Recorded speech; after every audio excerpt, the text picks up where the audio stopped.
청취자 여러분 안녕하십니까? 전격 시사 소현정입니다. 한동훈 전 대표에 대한 국민의힘 윤리위원회의 심야 기습 제명 의결에 한 전 대표가 또 다른 계엄을 반드시 막겠다며 강경 대응에 나섰고 친한계 인사들의 반발로 당내 갈등이 최고조에 달하고 있습니다. 민주당도 공천 헌금 수수 의혹을 받는 김병기 의원 제명 문제로 골머리를 앓고 있습니다. 김 의원에 대한 경찰의 강제 수사가 진행되고 있지만 김 의원은 탈당하지 않고 버티고 있는데요. 여야의 복잡한 당내 상황을 조갑제닷컴 대표 그리고 박지원 민주당 의원을 차례로 만나 깊은 이야기 나눠보겠습니다. 청취율 조사 기간입니다. 02로 시작하는 전화 잘 받아주시고 KBS 1라디오 전격 시사 잘 듣고 있다는 말씀도 부탁드립니다. 유튜브 댓글이나 KBS 콩 어플 문자 샵 9730으로 의견 주시면 추첨 통해 커피 쿠폰 보내드리니 많은 참여 부탁드립니다. 샵 9730은 짧은 문자 50원, 긴 문자 100원입니다. 전격 시사는 KBS 콩과 유튜브로도 실시간 방송됩니다. 1월 15일 목요일 전격 시사 출발합니다.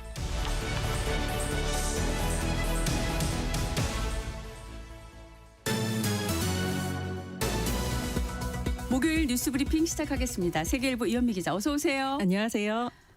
이거 진짜 반가운 소식이네요. 서울 시내버스 노사가 간밤에 임금 협상에 합의해서 드디어 파업 풀고 오늘 첫 차부터 운행되고 있다고요? 네, 서울 시내버스 노조가 사측과 임금 협상을 타결하면서 지난 이틀간 진행했던 파업을 풀었습니다.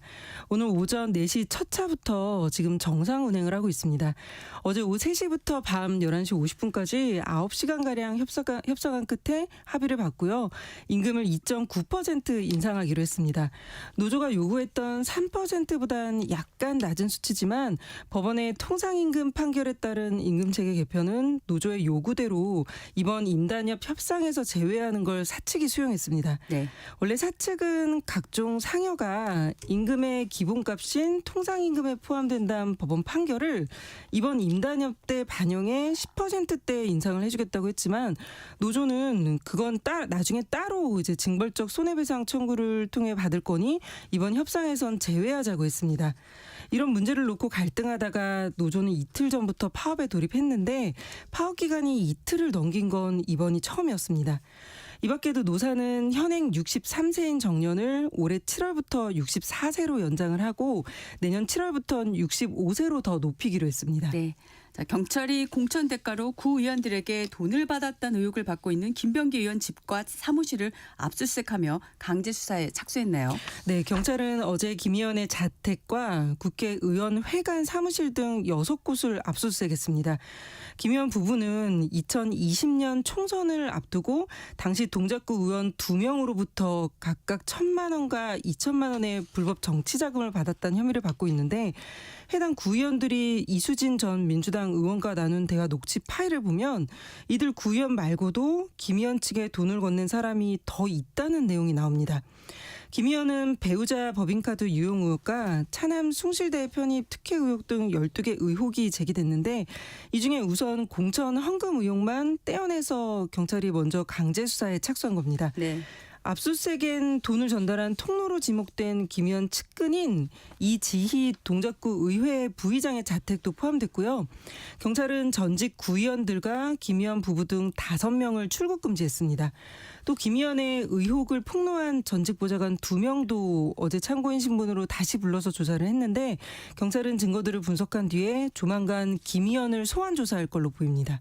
또 다른 공천헌금 수수 의혹과 관련해서 민주당에서 제명된 강선우 의원 같은 경우에는 원래 돈을 받은 적 없고 전달된 사실 자체를 당시에는 알지 못했다 이렇게 주장해 왔는데 강 의원이 돈을 전달하는 현장에 있었다는 새로운 주장이 나왔다고요? 네, 강 의원은 김경 서울시 의원으로부터 공천헌금 1억 원을 받았다는 의혹이 불거지자 SNS에서 어떠한 돈도 받은 바 없고 지역 사무장으로부터 보고를 받고 금품 관련 사실을 인지하긴 했지만 보고 전에는 전혀 알지 못했다 이렇게 해명을 한 바 있습니다. 네. 쭉 그 입장을 유지해 왔는데 그런데 김경시 의원은 최근 경찰에 제출한 자수서에서 카페에서 1억 원을 전달했는데 그 현장에 강 의원의 지역 사무장뿐 아니라 강의원이 있었다고 적었습니다. 네. 강의원에 해명가 배치되는 내용인데요. 강의원의 전 지역 사무장도 자신은 이런 내용을 모른다고 하고 있어서 이 3명이 하는 말이 지금 전부 다 다른 상황입니다. 그러네요. 예, 경찰이 확인해야 할 부분인데 경찰은 오늘 오전에 김경 시의원을 다시 소환 조사한다고 합니다. 네. 자, 6월 지방선거를 앞두고 여권이 광역 지자체 행정통합에 속도를 내고 있는데 정부가 이르면 내일 광주, 전남 그리고 대전, 충남을 통합하기 위한 정부안을 공개한다고요. 네, 빠르면 내일 김민석 국무총리가 직접 일부 지역을 어떻게 통합하고 어떤 혜택을 줄 건지에 대한 정부안을 발표할 걸로 보입니다. 6월 지방선거를 앞두고 정치권의 큰 이슈 중 하나가 지역 통합 문제인데 여야 모두 적극적으로 혜택을 주겠다면서 주도권 잡기 경쟁을 하고 있습니다. 해당 지역은 광주와 전남 그리고 대전과 충남인데 이번 달 안에 행정통합특별법을 발의를 하고 다음 달에 국회 본회의 통과를 목표로 하고 있습니다. 이렇게 되면 6월 지방선거에서도 두 지역이 합쳐진 통합단체장을 뽑게 됩니다. 정치권이 이렇게 지역 개편에 나선 이유는 지방 소멸이 현실화하다 보니 통합을 통해 인구를 늘리고 힘을 실어주기 위해서입니다. 또 이런 변화가 있을 때 해당 지역에 특혜를 줄 명분도 생기는데요. 특별법을 통해 특별회계 도입과 자체 산업과 에너지, 교통정책 권한 그리고 규제 완화 권한을 줄 걸로 보입니다. 당연히 지역에선 환영할 수밖에 없다 보니 정치권으로선 지방도 살리고 인기도 얻는 일석이조 카드가 되는 겁니다. 그렇다 보니 야권인 국민의힘도 반대는커녕 오히려 특례를 더 많이 줘야 한다며 목소리 높이고 있습니다. 네. 자, 쿠팡 사태에 대해서 미국 연방의회가 한국의 대응을 놓고 마녀 사냥이란 표현까지 쓰면서 비판했네요. 네, 해외 디지털 규제를 주제로 한 미국 하원 청문회가 어제 열렸는데 여야를 가르지 않고 미국 의원들이 우리나라에 대한 비판을 쏟아냈습니다. 한국이 쿠팡을 차별적으로 규제하고 정치적으로 마녀 사냥을 하고 있던 거였는데 미국 기업인 쿠팡의 논리를 그대로 대변한 겁니다. 위원장인 에이드리언 스미스 공화당 의원은 한국이 미국의 기술 리더들을 공격적으로 겨냥하고 있다. 쿠팡에 대한 차별적 규제가 그 사례라고 했고요. 다른 공화당 의원도 한국 국회가 미국 기업을 겨냥한 입법을 계속 추진하고 있는데 최근 미국 경영진 2명을 상대로 정치적 마녀 사냥을 시작했다고 주장했습니다. 개인정보 유출 사건으로 질타를 받고 있는 미국 국적의 김범석 의장과 해롤드 로저스 임시대표를 두둔한 건데요. 미국 민주당 의원들도 입장을 같이 했습니다. 네. 쿠팡이 워싱턴 DC에 사무실을 차리고 전방위적으로 로비를 강한 영향으로 보이는데 미 의회에는 한국이 미국 플랫폼 기업들을 부당하게 규제할 경우 미국 정부가 개입하도록 하는 법안까지 발의된 상태입니다. 우리 정부는 여한구 통상교섭본부장을 워싱턴에 파견하고 한국의 디지털 규제가 이제 모든 나라에 동등하게 적용되는 만큼 미국에 대한 차별이 아니라고 설명했는데요. 최근 개정된 정보통신망법이 이제 표현의 자유를 침해한다는 미국의 우려에 쿠팡 문제까지 더해지면서 한미 간 통상 마찰이 초래될 수 있다는 우려가 나옵니다. 네. 쿠팡은 오늘부터 개인정보 유출 피해자들에게 1인당 5만 원의 구매 이용권 지급하기로 했는데 시민사회단체에서 기만적인 보상안이라고 비판하고 있죠. 네, 쿠팡은 오늘부터 홈페이지와 앱을 통해 1인당 5만 원어치 구매 이용권을 지급합니다. 그런데 이 5만 원은 한 번에 쓸 수 있는 금액이 아니라 모든 상품권에 쓸 수 있는 5천 원 할인권과 쿠팡 이츠에서 쓸 수 있는 또 다른 5천 원 할인권 그리고 쿠팡 트래블에서의 2만 원 또 명품 쇼핑 서비스인 알럭스에서도 2만 원 이렇게 이제 보상을 쪼개놨습니다. 쿠폰마다 사용 조건이 각각 다르고 또 일부는 일정 금액 이상을 써야만 적용 가능하다 보니 보상이 아니라 마케팅이란 비판까지 나오고 있습니다. 이용권 전액을 쓰려면 이용권 금액보다 더 비싼 상품을 사야 하고요. 탈퇴한 회원은 다시 쿠팡에 가입해야만 쓸 수 있습니다. 쿠팡 트래블 2만 원 이용권은 쿠팡 트래블에서 판매하는 치킨과 커피 같은 음식 주문에선 쓸 수 없고요. 국내 여행 상품을 살 때만 사용 가능합니다. 이거 쓰려고 더 많은 돈을 써야 하는 상황을 만들다 보니 시민사회단체들은 오늘 쿠팡의 기만적인 보상안을 거부한다며 기자회견을 연다고 합니다. 네.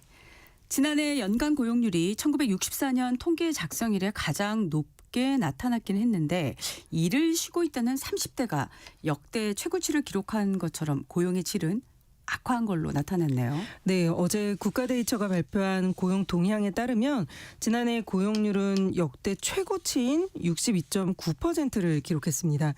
통계 작성 이래 가장 높은 수치인데 세부 내용을 들여다보면 60세 이상 취업자가 크게 늘면서 전체 고용률을 끌어올렸고요. 15세에서 29세 청년층 고용률은 2024년보다 오히려 1.1%포인트 하락을 했고 취업자 수도 17만 명 감소하면서 38개월 연속 감소세를 보였습니다.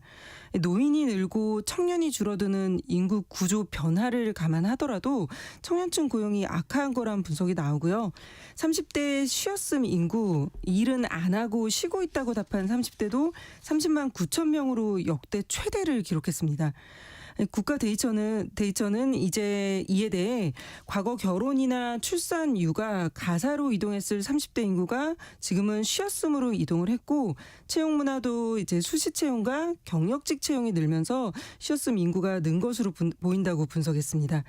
이런 분위기야 일맥상통하게 이제 업종별 취업자 수도 고령자가 많은 보건 및 사회복지 서비스업은 318만 명에 육박하며 역대 최고치를 찍은 반면에 건설업과 제조업에선 각각 12만 명과 7만 명가량 취업자가 감소했습니다.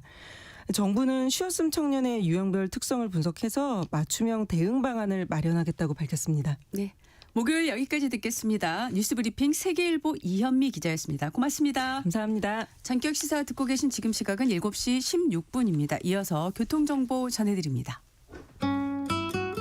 내륙을 중심으로는 빗길인 구간들이 있습니다. 평소보다 앞차와의 거리를 넉넉히 두시고 속도를 충분히 줄이시기 바랍니다.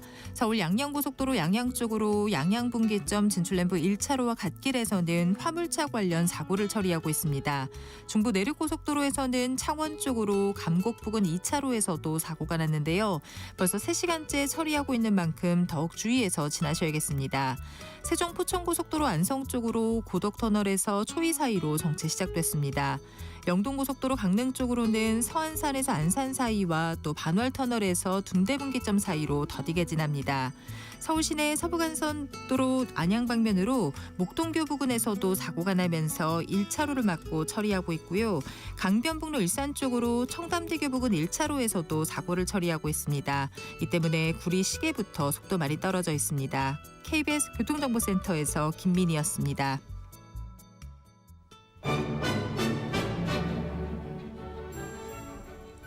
실시간 증시 현황과 전망을 발빠르게 전해드립니다. 수요일 이 시각 증시 따라잡기 LSK 파트너스의 김선영 대표를 전화로 연결합니다. 안녕하세요, 대표님. 네, 반갑습니다, 기자님. 네, 자, 미국은 지금 수요일이잖아요. 먼저 미국 시장 마감부터 정리해 주시죠. 네, 일단 미국 증시 투자자들이 금융회사를 중심으로 한 기업 실적 발표 그리고 미국의 이란 군사 개입 가능성 그리고 이제 그린란드 문제 같은 지정학적 변수에 좀 주목을 하는 모습이 좀 많이 보였습니다. 여전히 시장이 경계심을 좀 많이 가지고 있는 것 같고요. 이것 때문에 기술주와 금융주가 동반 약세를 보이면서 마감했다라고 좀 보시면 될 것 같습니다. 일단 종가 기준으로 다우존스가 0.09% 정도 하락했고요. 나스닥 같은 경우는 조금 많이 밀렸습니다. 1% 정도 하락을 하면서 23,400선에서 끝났고요.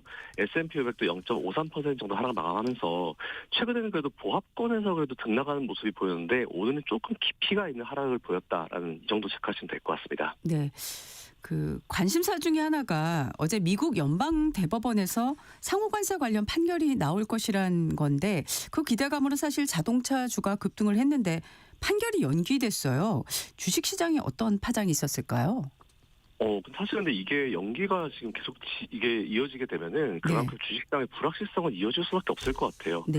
어쨌든 이게 결론이 어떤 식으로 나오든지 좀 나와줘야 되는데 또 재밌는 거는 만일 이번에 결론이 나온다 하더라도 트럼프 행정부 또 다른 법을 가지고 또 이걸 더 연기시킬 거다라는 바로 상소를 할 거다라는 그런 얘기들이 많기 때문에 제가 봤을 때는 그런 식으로 계속 뭔가 법적인 어떤 법리 다툼이 이루어지게 되면은 트럼프 행정부가 정권을 마감할 때까지도 결론이 안 나올 수도 있겠다라는 생각을 사실 좀 좀 하긴 하거든요. 네. 원래 이제 법적인 부분은 이제 늘어지면 늘어질수록 법리 해석은 되게 예민한 부분이기 때문에 그래서 아마 이 불확실성은 트럼프 행정부 내내 이어질 수도 있겠다. 그래서 뭐 상시적인 어떤 변수가 될 수도 있겠다라고 좀 판단하시고 우리 투자자들 입장에서는 좀 받아들이시면서 너무 이거를 크게 마음 쓰시면서 투자의 어떤 사이트를 바꾸실 필요는 없을 것 같고요.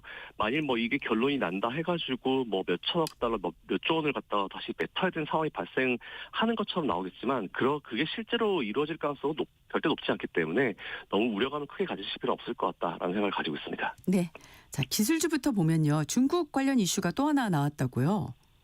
네, 뭐 잘 아시는 대로 미국에서 엔비디아 AI 칩이죠. H200 수출 허가를 지금 과정을 거치고 있었는데 이런 상황에서 중국 세관이 당국이 H200 칩 반입을 금지했다는 보도가 좀 나오고 있습니다. 그래서 네. 이걸 이유로 반도체 쪽 투자 심리가 어제 좀 안 좋았어요. 그래서 어제 나스닥이 많이 떨어진 이유는 사실 이거다라고 좀 보시면 될 것 같고요. 네. 관련주들이 적게는 1~2%대 이상으로 다 하락 마감하는 모습을 보이면서 조금 이제 이게 변수가 좀 많이 나오고 있는 것 같습니다. 근데 중국의 입장에서는 엔비디아의 H200 칩을 아직 커버할 수 있을 정도의 자국 칩이 나오지 않았거든요. 분명히 이제 엔비디아 칩이 필요한데 사실 중국 입장에서는 기분이 나쁠 수도 있겠죠. 왜냐하면은 H200 호퍼 칩은 사실 레거시예요. 그러니까 예전 모델이죠. 지금은 이제 블랙을 넘어서 이제 루빈이 나오는 그런 시대이기 때문에 중국에서는 아마 이걸 핑계로 최신 칩을 더 달라 이런 식으로도 어필을 할 수 있기 때문에 어쨌든 뭐 이 이슈는 계속 이어갈 이슈고 뭐 너무 크게 마음 쓰실 필요가 없을 이슈다라고 좀 체크하시면 될 것 같습니다. 네. 어제 미 증시에서 동반 약세를 보인 금융주들은 왜 그런 건가요? 네, 금융주가 조금 특이한 현상이 좀 나오고 있는데 정말 쉽게 말씀드리면 실적이 좋은 기업도 빠지고 안 좋은 기업도 빠지고 다 빠지고 있습니다. 아무래도 이거는 그 트럼프 대통령이 최근에 신용카드 이자를 1년 동안 10%로 제한하겠다라고 밝힌 점이 좀 이제 아마 시작점이 됐다라고 좀 보고 있고요. 네. 이게 금융주 전반으로 매도세가 좀 확대되고 있는데 사실 이게 1년 정도 10%로 내린다 하더라도 뭐 그들의 욕심에는 문제가 있을 수 있지만 기업의 실적에 대한 부분이 뭐 자기의 컨센이나 예상치가 좀 낮을 수 있겠지만 뭐 이 기업들이 뭐 크게 기업을 운영하는 데 있어서 크게 문제가 되는 부분은 없거든요. 그래서 일단 이거 같은 경우는 이제 단기적인 이슈다라고 좀 판단되고 있고 뭐 이게 한다라고 하긴 하겠지만 실제로 이제 진행되는지 여부도 좀 봐야 되기 때문에 너무 우리가 미리 겁을 먹을 필요는 없을 것 같다라는 생각을 가지고 있습니다. 네. 자, 물가 소비 지표도 각각 발표됐죠? 네, 노동부에서 발표가 나왔는데 11월달 생산자 물가지수 그리고 11월달 소매 발표가 나왔습니다. 일단 생산자 물가지수는 전월 대비 0.2% 상승했는데 일단 10월달에 0.1%보다 높긴 높았는데 이번에 시장 예상치가 0.3%였거든요. 그래서 그거보다 미치지 못하면서 비교적 안정적으로 잘 발표가 되었다는 평가고요. 그리고 11월달에 소매 판매 같은 경우는 전월 대비해서 0.6% 증가한 7,359억 달러로 집계됐다는 결론이 나왔습니다. 이거 일단 시장의 전망치 0.5%를 웃돈 수치인데 지난 7월달 이후에 이게 제일 큰 폭으로 또 올랐어요. 이걸 결론적으로 어떻게 볼 수 있냐면은 어쨌든 시장은 이제 물가 상승 압력은 예상보다 낮았고 소비가 탄탄하다 이렇게 결론을 낼 수 있는 지표들이 나왔습니다. 근데 문제가 뭐냐면은 이 항상 우리가 이런 용어 있잖아요. 굿 is bad라는 게 있는데 너무 지표가 좋게 나와버리면은 지금 시장은 금리 인하를 바라는 시점에 이렇게 좋게 나오면 안 되는데라는 그런 심리가 좀 어느 정도 좀 어제 시장에 부각이 된 게 아닌가라는 판단을 하고 있습니다. 네. 자, 간밤 우리나라 관련한 ETF들 흐름은 어땠을까요? 네, 일단 주요 지표들이 미국 증시와 좀 다르게 다 상승 마감했어요. EWI는 1.94%, FAKR은 1.99%, 그리고 코르도 5.82% 올랐습니다. 뭐 측은 잘 아시겠지만 미 증시 별로 신경 안 써요. 우리나라는 올해 지수 시작하자마자 9월에 연속으로 강하게 계속 상승을 만들어주고 있는 상황이기 때문에 확실히 미국과는 다른 흐름을 오늘 우리나라가 보일 수도 있겠지만 그래도 여전히 환율에 대한 이슈가 오늘은 조금 괜찮아지긴 했는데 그래도 여전히 부담스러운 이슈이기 때문에 우선 지금은 편안하게 모니터링을 이어갈 필요가 있을 것 같다라고 생각하고 있습니다. 네. 어제 우리 증시 역시 좋았습니다. 네, 4,700. 야, 이게 좋을 거다라고 사실 생각하는데 이렇게 빨리 좋아도 되나 싶을 정도로 너무 좋은 흐름을 보이고 있고요. 네. 앞에서 말씀드린 대로 올해 장 시작한 지 지금 9거래를 됐는데 단 하루도 빠지지 않고 계속 올랐습니다. 현재 시장은 반도체 그리고 이른바 조방원으로 불리는 조선, 방산, 원전 그리고 로보틱스가 이끌고 있다는 부분인데 사실 투자자의 시선은 좀 제각각인 것 같아요. 본인들이 원하는 쪽으로 시선이 이어지고 있는 것 같은데 어쨌든 예전에 우리나라 증시는 거의 반도체만 이끌었던 시장 혹은 2차전지만 이끌었던 시장에서 우리나라 증시를 이끌어가고 있는 이런 좋은 업종들이 되게 많이 나오고 있다고 하는 거는 지금 당장은 아니지만 좀 우리나라 경제 미래를 생각했을 때는 좀 긍정적인 부분이 아닌가라고 판단하고 있습니다. 네. 그런데 이렇게 역대급 불장에서 망연자실해진 개인 투자자들이 있다는데 이건 무슨 내용인가요? 이게 사실 그 사람이라는 존재 자체가, 인간이라는 존재 자체가 새로 가보지 못한 영역에 대한 공포감을 항상 많이 가지잖아요. 이해는 합니다. 어쨌든 단기간 내에 급등했고 4,700이라는 걸 사실 저도 투자를 올해 거의 30년 가까이 했지만 처음 보는 상황이기 때문에 아마 다들 받아들이기 어려우셨을 것 같아요. 아마 밀리지 않을까라는 판단을 하면서 오히려 우리나라 지수 하락에 수익이 나는 인버스 ETF를 꾸준히 사들이고 있다는 소식이 좀 많은데요. 문제는 이 ETF들이 일간 수익률의 2배입니다. 반대로 2배를 추종한 상품이기 때문에 우리나라 지수가 올라가는 것 2배만큼 그분들의 손실이 2배씩 계속 지금 누적이 되고 있어요. 네. 제가 살펴봤는데 작년 4월 9일 이후에 코덱스 200 선물 인버스 WX ETF가 손실률이 82%입니다. 이렇게 되면 조금만 더 가면 거의 뭐 가루가 된다라고 좀 보실 수 있을 정도로 엄청난 손실률인데 네네. 여기에 올해 추가가 19%가 더 됐어요. 근데 제가 봤을 땐 더 추가되거든요. 그래서 일단 이게 정말 걱정이어가지고 투자자들이 좀 많이 심려가 좀 있으실 것 같다는 생각을 가지고 있습니다. 네. 자, 아주 특이한 뉴스가 하나 들어왔더라고요. 미국 베센트 재무장관이 우리 원화에 대해서 발언을 했어요. 사실 이게 어쨌든 이게 환율이라고 하는 거는 이제 상대적 개념이잖아요. 우리나라와 미국과의 개념이고, 그리고 지난번에 우리나라가 아무런 제재를 받지 않고 있는 상황에서 환율이 너무 올라가니까 우리 외환당국이 구두로 한번 나섰다가 바로 미국이 우리나라를 관찰 대상국에 넣어버린 케이스가 좀 있었어요. 그러니까 아무것도 하지 말라고 가만히 있으라고 하는 거겠죠. 아무래도 이제 이런 무역 협상이 진행되는 과정에서 우리가 아무것도 할 수 없었던 그런 상황이었는데, 어쨌든 환율과 관련해서 미국과 대화를 해야 되는 건 맞습니다. 그래서 정말 적절한 시점에 구윤철 장관님께서 가신 것 같고요. 네. 일단 이에 베센트 장관이 확실히 우리나라 대한민국 경제 펀더멘탈 대비해서 지금 너무 원화가 약세다, 이런 얘기 한마디 던지니까 10원이 떨어졌어요. 그래서 이걸 보면서 이제 어쩔 수 없는 것 같습니다. 이건 우리가 받아들여야 될 부분인 것 같은데, 문제는 이렇게 한 번에 떨어지는 게 문제가 아니고요. 이게 좀 안정적인 흐름을 만들어 가야 되는데, 어쨌든 뭐 정부에서 여러 가지 노력을 기울이고 있으니까 일단 한번 좀 지켜보면서 모니터링 하시면 될 것 같습니다. 오늘 발언이 이제 나오자마자 200억 달러 대미 투자 때문에 이런 발언을 한 건가? 이런 얘기도 나오더라고요. 네. 충분히 그런 생각을 할 수 있죠. 네. 맞습니다. 간밤에 NDF 역외 환율은 어땠을까요? 네, 환율이 이게 일단 14만 정도 떨어졌어요. 진짜 이게 대단하다는 생각이 좀 들긴 드는데, 이게 환율이라는 거는 이제 그 나라의 어떤 경제와 직접 연관되어 있기 때문에 급등락이 절대로 좋지 않습니다. 그래서 저는 오히려 이렇게 떨어진 상태로 좀 유지가 됐으면 좋겠다는 생각을 좀 가지고 있는데, 이게 어떻게 될지는 앞으로 나올 이슈들이 너무 많아가지고 같이 좀 모니터링 나가시면 될 것 같습니다. 네. 자, 우리 증시 대응 방법을 마지막으로 좀 정리해 주시죠. 네, 현재 지금 우리나라는요, 뭐 똑같아요. 그러니까 안 하던 거를 하면은 정말 크게 다치는 시장이 될 거거든요. 하지만 제가 최근에 이제 우리나라 PBR 레벨이나 아니면 BPS 레벨을 따져봤을 때는 지수 상승률이 좀 더 추가적으로 나올 수 있을 거라고 보고 있습니다. 그래서 일단 올해만큼은 추가적 상승에 베팅을 하신다는 생각으로, 중간에 뭐 조정 있으면 추가 매수 하신다는 생각으로 대응하시면 좋지 않을까라고 생각하고 있습니다. 네. 목요일 이 시각 증시 따라잡기 LSK 파트너스의 김선영 대표와 함께했습니다. 고맙습니다. 감사합니다. 이어서 오늘의 날씨 알아보겠습니다. 대한민국 중심 채널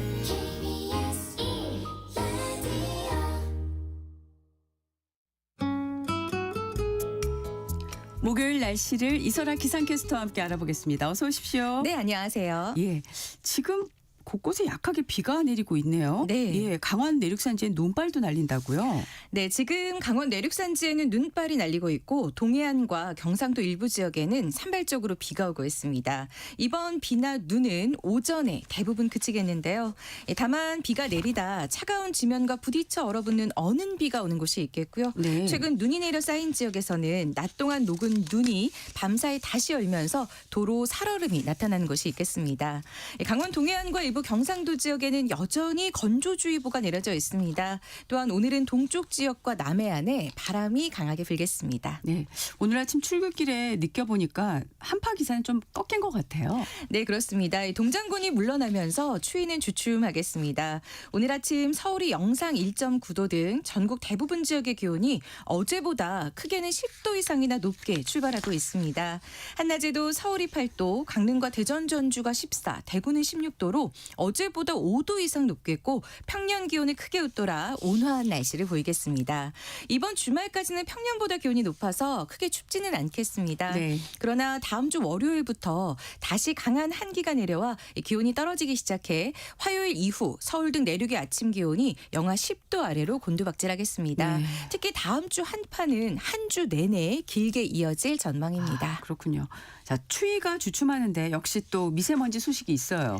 네, 오늘은 오전에 남서풍을 타고 국외에 미세먼지가 날아오겠습니다. 게다가 오후에는 고비 사막과 내몽골 고원 부근에서 발원한 황사까지 우리나라 서쪽 지역과 제주도에 영향을 줄 가능성이 있습니다.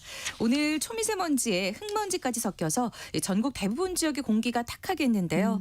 특히나 경기 남부와 충청, 전북은 늦은 밤에 먼지 농도가 매우 나쁨까지 치솟겠습니다. 호흡기 약하신 분들은 주의하셔야겠습니다. 네, 마스크 착용에 신경 쓰시면 좋겠습니다. 네. 네, 오늘의 날씨 이설아 기상캐스터와 함께했습니다. 고맙습니다. 네, 고맙습니다. 전격 시사 잠시 후에 전격 인터뷰로 이어가겠습니다.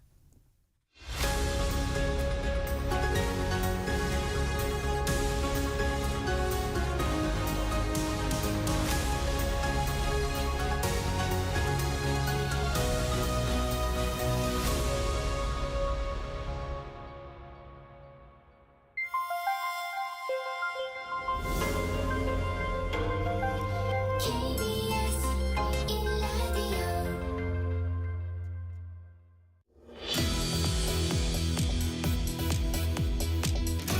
전격 인터뷰 시작하겠습니다. 보수논객 조갑제닷컴의 조갑제 대표 나와 계십니다. 어서 오십시오. 네, 안녕하세요. 네.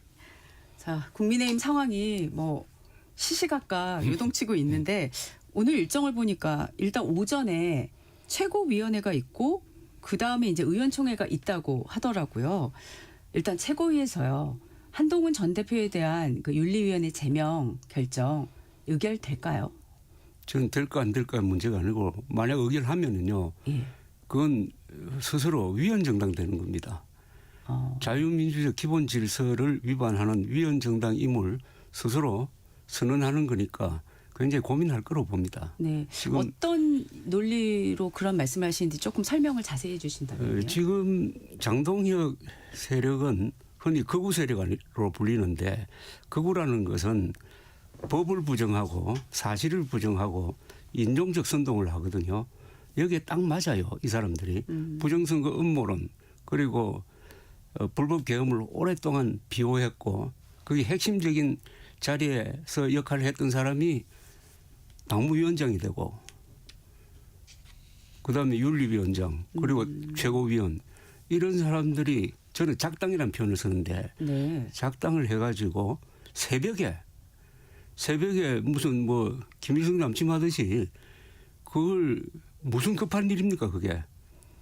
그래가지고 사람들을 놀라게 만들었는데 제일 중요한 것은 제명 사유입니다. 사유가 어제 두 번 바뀌었어요. 네. 제일 처음에는 당원 게시판 글을 한동훈이 썼다고 했다가 나중에는 두 분 다 수정을 해가지고 마지막에 한동훈 썼다는 말은 사라져 버렸어요. 네. 두 번 수정을 하니까 네. 한동훈 가족이 쓴 것으로 보인다 이렇게 돼버린 거예요. 이러면은 제명 사유가 없어져 버렸어요. 가장 중요한 게 그거 아닙니까? 우선 객관적인 사실로는 한동훈 전 대표는 당원 게시판에 가입한 적이 없어요. 쓴 적이 없어요. 그다음에 그 가족이 썼다는 건 다 알려져 있습니다. 네. 그리고 그 문제되는 거 욕설 이런 거는 가족이 쓴 거 아니고 다른 사람이 쓴 걸 동명이인이 쓴 걸 한동훈 장인이 쓴 걸로 해가지고 발표를 했는데 네. 그게 조작된 거예요. 네. 그걸 내가 조작했다고 또 당무감사위원장이 입장문에서 밝혔다고. 왜 그렇게 했느냐 하니까 이렇게 하면은 그 장인 쪽에서 무슨 반응이 있을 것이다. 반론을 듣기 위해서 했다라고 고백한 게 있습니다. 그러니까 완전히 허위 사실에 기초해가지고 보통 사람도 아니고 특히 계엄을 막은 사람, 계엄 막는데 앞장섰던 사람을 지금 제명하는 것 아닙니까? 네. 그렇다면 이 자체가 저는 제2의 계엄 사태라고 봅니다. 제2의 그러니까 윤석열 잔존 세력인 장동혁 그룹이 허위 사실을 만들어가지고 계엄을 막는 데 앞장섰던 한동훈 전 대표를 제명한다. 자, 여기에 국민의힘이 따라갈 거냐? 저 국민의힘 의원들과 당원들이 따라갈 거냐? 국민의힘 의원과 당원들이 결정해야 돼요. 최고의 의견은 그래서 의미가 없다는 말씀이시군요. 최고의 의견은 될 거라고 거의 보시는 거죠, 그러면은. 근데 된다면은 네. 아까 저 서두에 만약 된다면은 네. 전 될 가능성이 현재로 뭐 높다고 보더라고요. 네. 난 그 정도로 이성을 상실할까 하는 그런 생각이 들어가지고 제가 좀 여유를 두는 건데 아, 그렇군요. 만약 된다면은 그때부터 일어날 사태는 이것은 국민들이 들고 일어나든지 아니면은 대한민국을 수호하는 헌법을 존중하는 세력이 여야를 떠나서 좌우를 떠나서 들고 일어나 가지고 장동혁의 국민의 힘을 응징을 해야 됩니다. 그 방법 하나가 위헌정당으로 해산하는 방법도 하나예요. 제가 지금 설명했던 이런 일이 가능합니까 이게? 공당에서 있습니까? 그리고 이런 일을 할 때는 반드시 당사자의 소명을 들어야 될 것 아닙니까? 소명은 없었죠. 안 소명 듣고 왜 절차는. 새벽에 네. 하느냐 이거예요. 새벽에 하는 것은 전쟁할 때 기습하기 위해서 하는 거 아닙니까? 그리고 도둑이 새벽에 설치는 것하고 마찬가지 아닙니까? 이 사태가 어제 한동훈 전 대표가 제2의 계엄 사태니까 내가 맡겠다고 하는 것도 네. 그날 정확한 표현이라고 보고 네. 아주 재밌는 현상이 네. 어제 민주당이 지금 한동훈 전 대표를 공격하는 것이 아니라 장동혁 대표를 대표를 공격합니다. 네. 그러니까 이게 12월 3일 상황으로 가버렸어요. 24년 12월 3일. 그러니까 24년 12월 3일에 그때 어떻게 됐습니까? 그러니까 윤석열 세력과 대한민국을 수호하는 세력이 갈렸잖아요. 그래서 그때는 한동훈, 이재명 두 사람이 손잡고 계엄령 해제 결의를 했잖아요. 그 상황으로 돌아간 것은 헌법을 기준으로 행동을 하면 이렇게 된다는 거죠. 네. 이게 지금 장동혁 대표는 어제 백브리핑에서 윤리위 결정을 뒤집을 생각이 없다고 이미 말을 했거든요. 장 대표가 이미 윤리위 결정을 받아들인 것을 사실 거의 결심한 거 아니냐. 이제 이런 해석을 이 발언 때문에 지금 하고 있는데 대표님 보시기에 장동혁 대표가 왜 이 시점에서 이렇게 윤리위를 그렇게 5시간 회의하고 또 해서 소명 절차도 없이 결정을 하고 왜 이렇게 하고 있다라고 생각하세요? 첫째는 윤석열 전 대통령에 대한 충성 표시죠. 장동혁 지지 세력이 극우파라고 불리고 친 윤석열 세력으로 불리는데 결국 윤석열 잔존 세력이에요. 그러니까 하필 윤석열 씨가 사형 구형을 받는 타이밍에 이렇게 한 것은 우리는 한동훈에게 이런 식으로 복수를 해가지고 충성을 다짐한다는 그런 표시 아닐까요? 누구에게 보여주기 위해서요? 윤석열에게. 윤석열 전 대통령에게요. 네. 그래서 아마 그쪽 세력은 어제 한참 기분 좋았을 겁니다. 그리고 두 번째는 네. 이거는 지방선거 승리를 포기하는 거예요. 그거는 좀 모순 아닐까요? 한동훈 지지 세력이 굉장히 네. 많잖아요. 한동훈으로 대표되는 합리적 보수 세력이 이렇게 하면은 떨어져 나가지 않을까요? 아니 적전분열 아닙니까 지금? 그걸 왜 하겠어요? 지방선거를 포기하더라도 국민의힘은 극우 세력, 윤석열 잔존 세력이 당권을 잡는다, 헤게모니를 잡는다. 이게 목표입니다. 제가 이제 다른 분 얘기를 좀 인용을 하겠습니다. 김재원 최고위원은요. 윤리위 결정이 윤석열 시대가 당에서 정리되는 과정이라고 말한 걸로 보도됐고요. 홍준표 전 시장은 한국 보수 진영을 나락으로 몰았던 정치검사 2명이 동시에 단죄를 받았다 이렇게 말했습니다. 제가 보기에 이 두 분의 말을 보면은 지금 윤 전 대통령하고 한 전 대표를 같은 세력으로 묶어서 결별할 세력으로 이렇게 정의 내린 것 같거든요. 그건 뭐 홍준표 전 대구시장이 항상 하는 그 프레임인데 네. 정치 검사라는 저 프레임으로 한동훈, 윤석열을 묶는 것 아닙니까? 정치 검사 출신은 맞다고 볼 수 있어요. 그러나 12월 3일을 계기로 해가지고 완전히 갈려버렸잖아요. 12월 3일 계엄에 찬성할 거냐 진압할 거냐의 입장에서 한동훈 씨는 역사적 결단을 한 거예요. 네. 그 결정이 옳았어요. 네. 그리고 이걸 가지고 무슨 윤석열 시대를 끝낸다? 그건 말장난이고 윤석열에 대한 충성맹세라니까요. 충성맹세. 충성맹세다. 네. 어제 그 일로 좋아할 사람은 윤석열 세력이고 윤석열 파고 그 윤석열 파는 불법 개헌과 부정선거 음모론으로 대한민국을 일대 혼란에 빠뜨리고 특히 이번에 최후 진술에서 저는 윤석열 이제 전 대통령도 빼고 피고인이라고 불러야 되는데 네. 윤석열 피고인이 하나는 할 줄 알았어요. 그건 뭐냐. 네. 계엄에 대해서는 자기 논리대로 옹호를 하라 이거예요. 그거 하나. 그러나 거짓말을 했다는 것은 고백을 해야 되는 거 아닙니까? 거짓말. 거짓말은 네. 한국은 세계에서 가장 공정한 선거를 하는 나라입니다. 그걸 부정선거로 몰았잖아요. 그래가지고 우리나라 역사상 처음으로 군대를 국회로 보내고 선관위로 보냈잖아요. 여기에 대해서는 내가 사과한다. 내가 잘못 판단했다. 내가 극단적인 유튜브 너무 많이 듣다가 나도 착각을 했는데 부정선거는 없었다. 그리고 내 말을 믿고 부정선거론을 믿고 있는 사람들에게 죄송하다. 생각을 거두어 주기 바란다. 이 정도 이야기해야 되는 거 아닙니까? 이거는 사실의 문제잖아요. 그죠? 그거 안 했잖아요. 그럼 영원히 저는 영구적으로 윤석열이라는 사람은 사회로부터 격리되어야 하는 사람이라고 봐요. 네. 영구적으로 격리시켜야 됩니다. 네. 왜냐하면 위험이 문제예요. 아직도 윤석열의 영향을 받아가지고 부정선거 있다고 설치는 사람들이 국힘당의 주도권을 잡고 한동훈을 제명한다는 것은 윤석열이가 위험한 존재라는 겁니다. 감옥에 있다고 안전한 게 아니에요. 윤석열을 거의 교주처럼 추종하는 세력이 바로 당권을 잡고 일을 벌린 게 어제 새벽 기습 사건 아닙니까? 네.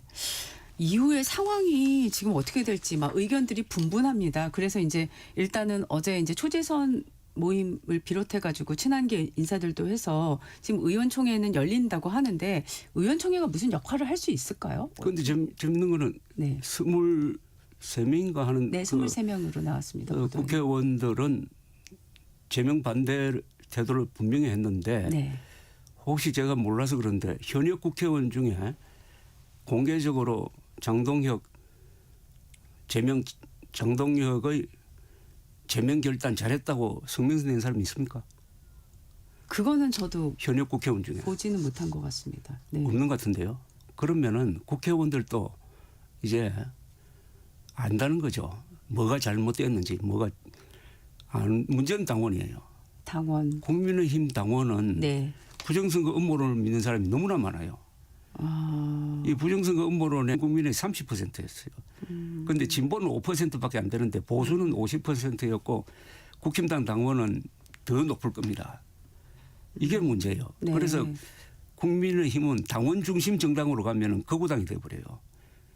그런데 네. 한 장동혁 씨가 지난 4월 7일 쇄신안이 보면은 당원 중심으로 가겠다는 네. 거예요. 그건 극우당으로 완전히 굳히겠다는 겁니다. 지금 뭐 일각에서 여러 가지 얘기들이 나오는데 지금 이제 한동훈 전 대표 말씀하신 대로 이거 또 다른 계엄이다. 재심 신청도 안 하겠다. 국민당원과 함께 이번 계엄 반드시 막겠다고 했는데 먼저 한 전 대표는 어떤 선택을 할 거라고 생각하십니까? 저는 계엄을 막겠다고 그랬잖아요. 예. 그러면 막는 행동은 여러 가지 할 수 있는데 우선 가처분 신청을 하는 거 아닌가요? 저는 원래 가처분 신청을 했을 경우에 정당 안에서 일어난 일 또는 종교단체에서 일어난 일에 대해서는 국가가 적극적으로 개입 안 하는 게 뭐 문명국가에서는 맞아요. 그러나 이번 경우에는 달라요. 이번 경우에는 허위 사실로 하겠거든.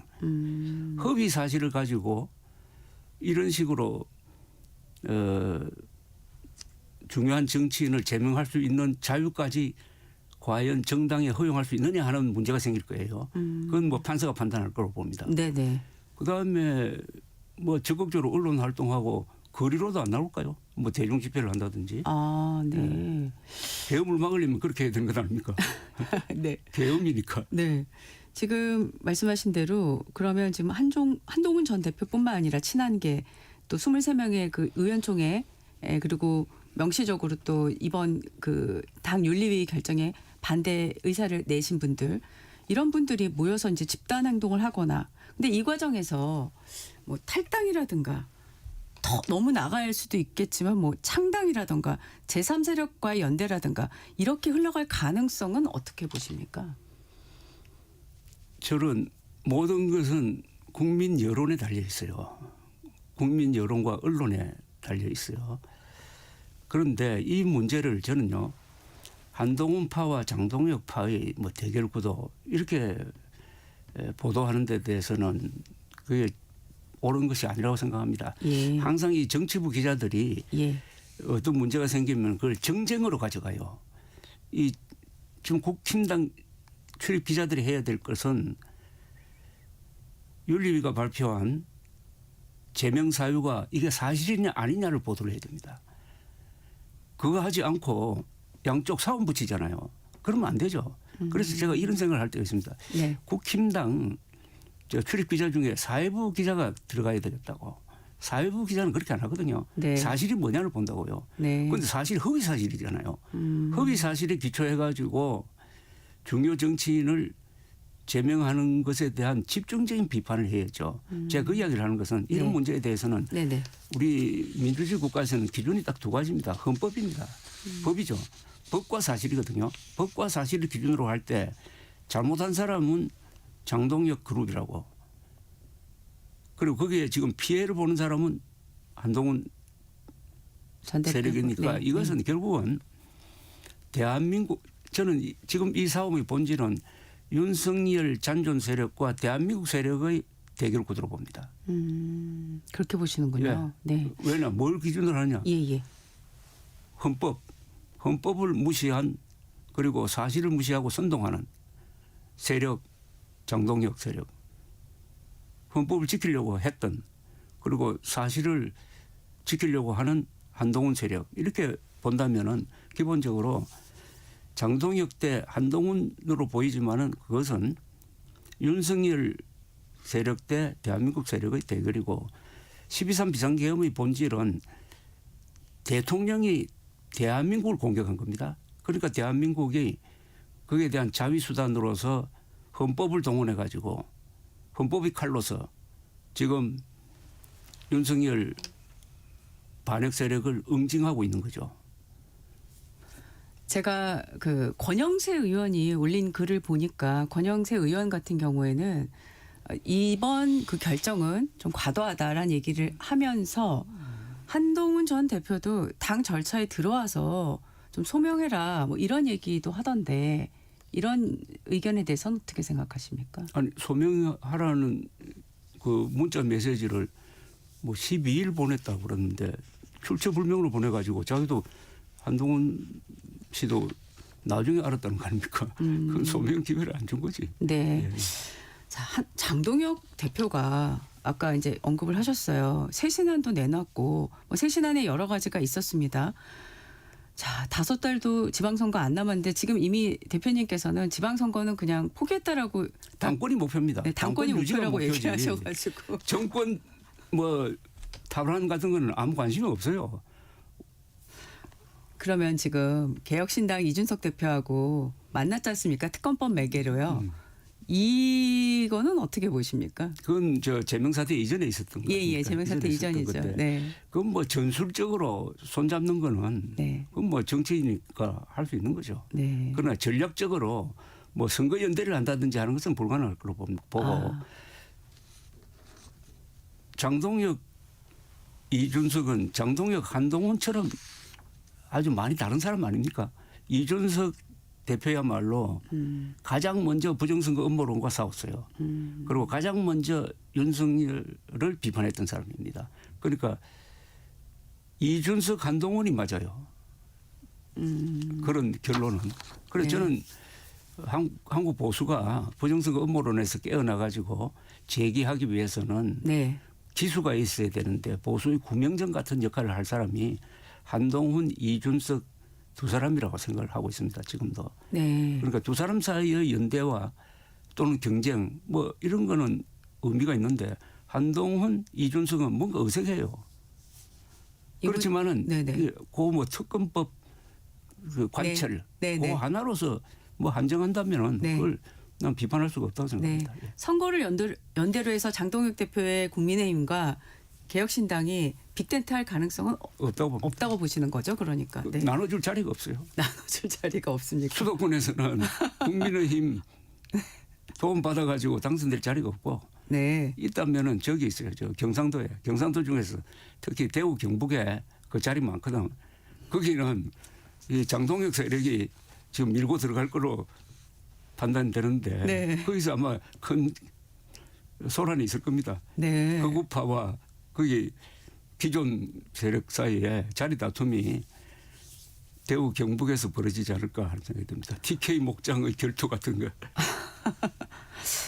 지방선거에서 혹시 한동훈 전 대표하고 이준석 대표 개혁신당하고 좀 연대할 가능성은 어떻게 보십니까? 지금은 거기까지는 가기에는 그 중간 단계가 너무나 복잡해가지고 네. 예. 그건 좀 어렵지 않을까 생각하고 예. 한동훈 전 대표는 새가 있는 사람이에요. 새는 저 강력한 대중적 지지 기반이 있어요. 네. 팬덤 같은 그런 예. 아주 골수 지지층도 있고 네네. 합리적 보수의 지지를 받고 있고 본인의 능력이 말 잘하고 글 잘 쓰고 행동이 빠르고 특히 법적 그 지식이 뛰어나가지고 론스타 소송에서 네. 7조 정도의 국부를 방어한 그런 실력이 있잖아요. 그러니까 이분은 자기 세를 가지고 이번 선거에서 무슨 역할을 할 거예요. 어떤 역할을 할 걸로 생각하십니까? 글쎄요. 그건 뭐 무소속으로 출마를 만약 제명이 된다면은 네. 무소속으로 출마하는 것도 한 방법이고. 무소속으로 국회의원 재보궐선거인 국회의원이 네, 아니면 그것도 한 방법이라 한 방법이고. 아, 그렇게 생각하시는군요. 한 방법이고 아니면은 네.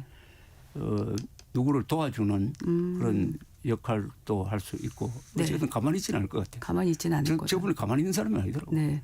부지런해가지고. 근데 이런 질문을 준비해봤습니다. 지금 지방선거가 목전인데요. 지금 새 여론조사를 보면 국민의힘에서 기존에 차지하고 있는 서울, 부산도 지금 녹록치 않다라는 조사들이 나오고 있지 않습니까? 자, 이런 상황에서 오세훈 서울시장이나 박형준 부산시장 같은 이 국민의힘 지자체장들은 어떤 그 고민의 행보를 할까요? 일단을 연초에 오세훈 서울시장이 장동혁 면전에서 털어놓았잖아요. 너무 오랫동안 내가 참았다면서 네. 이렇게 가면 안 되고 통합을 그때 강조를 했는데 거기에 대해서 또 장동혁 그 극성 지지자들이 오세훈 시장을 막 욕을 하고 그랬는데 네네. 그 고민이 깊어가죠. 특히 서울시장, 예. 부산시장 후보. 즉 예. 그 고민은 뭐냐. 장동혁 레텔이 붙은 국민의힘 간판으로 선거운동을 할 수가 있느냐 하는 그 고민에 부닥칠 가능성도 있어요. 네. 그때는 당에 대해서 쇄신을 요구를 하겠죠. 목소리를 높여가지고. 그런 지금, 압박이 네. 당에 가해질 가능성이 있어요. 네. 그러니까 공천 대상자지. 공천 네, 대상자들이 공천 대상- 네. 국민의힘 지금 이렇게 된 국민의힘 가지고 과연 이게 좋은 간판이냐. 아. 마지막에 가면은 국민의힘 간판이 오히려 거추장스럽다는 단계로까지 갈지 모릅니다. 그런 악화되면은 단계로까지 이 사태가 이 사태가 악화되면은, 악화되면요. 그러면 그 당은 완전히 존폐 위기에 몰리는 건데. 지금 사실 뭐 저도 보도를 접해서 질문을 드리는 건데 지금 뭐 수도권 핵심 지역에서는 후보군이 잠잠하다 이런 말들이 나오는데 지금 예를 들면 경기지사는 더불어민주당에서는 여러분이 지금 출사표 던지거나 곧 던지겠다라고 하고 있는데 지금 국민의힘에서는 얘기가 없거든요. 그러니까 광역지자체장 선거에서 이러다가는 후보도 제대로 내세우기 힘든 거 아니야? 이런 얘기가 나오고 있는 게 지금 모습인 것 같습니다. 이럴 때 정치적 상상력을 발휘해야 되거든요. 예. 코로나로 몰릴 때 정치인들은 정치적 상상력을 발휘합니다. 그게 엄청난 힘이 되는 경우가 네. 우리나라에서 몇 차례 있었는데 예컨대 네. 1987년 6.29 선언입니다.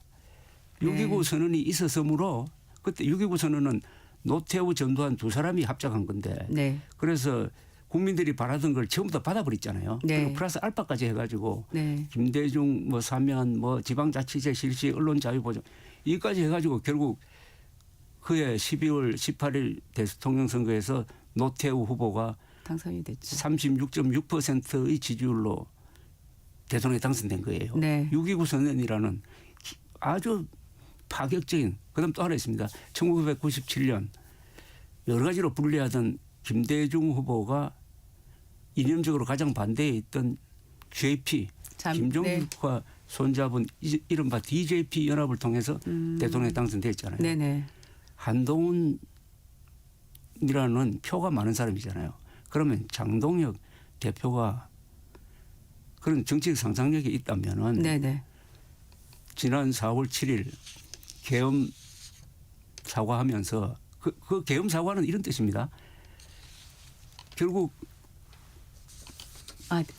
시간이 지금 많지 않아서 제가 말씀을 잠깐 결국 드렸습니다. 한동훈 노선이 옳았다는 겁니다. 그럼 네. 한동훈 찾아가 가지고 그동안 잘못했으니까 좀 도와주십시오 해가지고 선거대책위원장이라든지 아니면 경기도지사로 출마하고 하면은 어땠을까 하는 생각까지 합니다. 알겠습니다. 다음번에 한번 또 나와주십시오. 지금까지 조갑제닷컴의 조갑제 대표였습니다. 감사합니다. 네,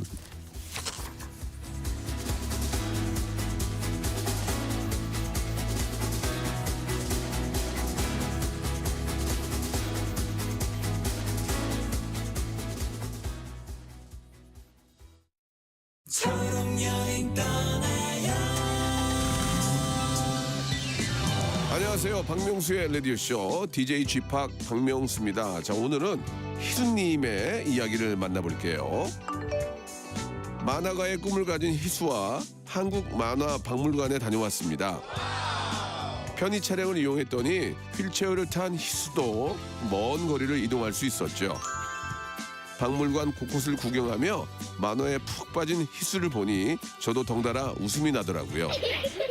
새해에는 희수의 꿈이 한 뼘 더 자랄 수 있도록 넓은 세상을 많이 보여줘야 되겠습니다. 파이어! 우리 함께 떠나봐요. 어디라도 좋아 좋아. 자 출발해요. KBS 연중 캠페인 초록여행 떠나요는요. 장애인의 자유로운 여행을 응원하는 기아와 그린라이트가 함께합니다. 고된 하루의 웃음, 안방 1열의 감동, 가장 필요할 때 여러분 곁에. 이 모두가 시청자 여러분 덕분에 가능했습니다. 방송법 개정에 따라 2025년 11월부터 수신료는 전기요금과 함께 고지됩니다. 수신료 내역은 전기요금 고지서에서 확인하실 수 있습니다. 수신료 문의는 KBS 수신료 콜센터 1588-1801로 연락 주시기 바랍니다. KBS는 언제나 여러분의 소중한 일상과 함께합니다. 수신료의 가치를 실현합니다. 여러분의 KBS.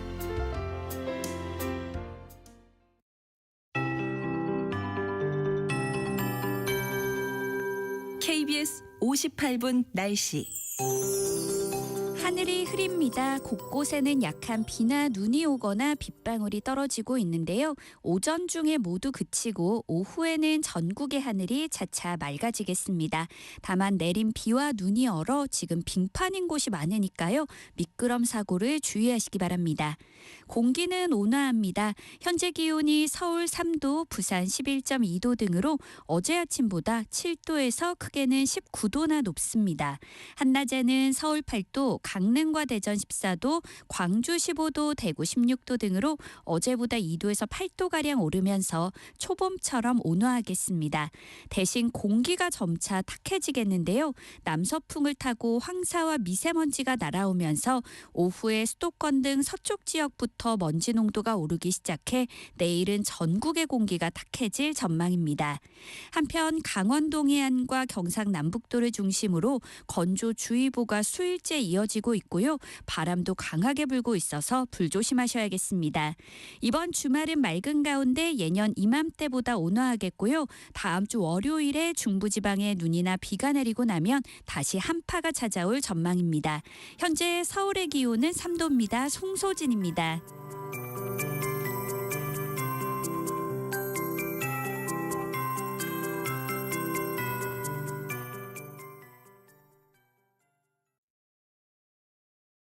정성을 다하는 국민의 방송 KBS가 8시를 알려드립니다. AM 711kHz, FM 97.3MHz, KBS 1라디오입니다. HLKA.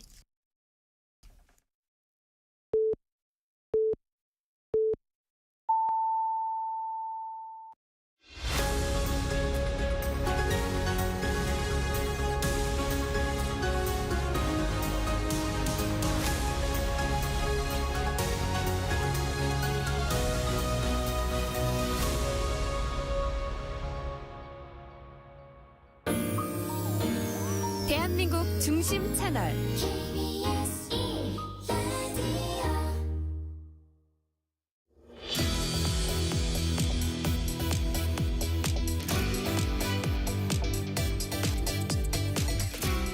네, 전격 인터뷰 2부 들어가기 전에요. 안내 말씀 하나 드리겠습니다. 19일까지 청취율 조사 기간입니다. 02로 시작하는 전화 잘 받아주시고요. KBS 1라디오 전격 시사 잘 듣고 있다는 말씀도 부탁드리겠습니다. 전격 시사는 KBS 콩과 유튜브로도 실시간 방송되는데 유튜브 댓글, KBS 콩 어플, 문자 샵 9730으로 의견 주시면 추첨 통해서 커피 쿠폰 보내드립니다. 많은 참여 부탁드리겠습니다.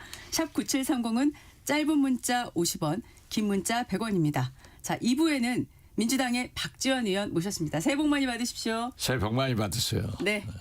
자, 김병기 의원 논란 때마다 고비 때마다 물꼬를 터주셨다는 생각을 전언했습니다.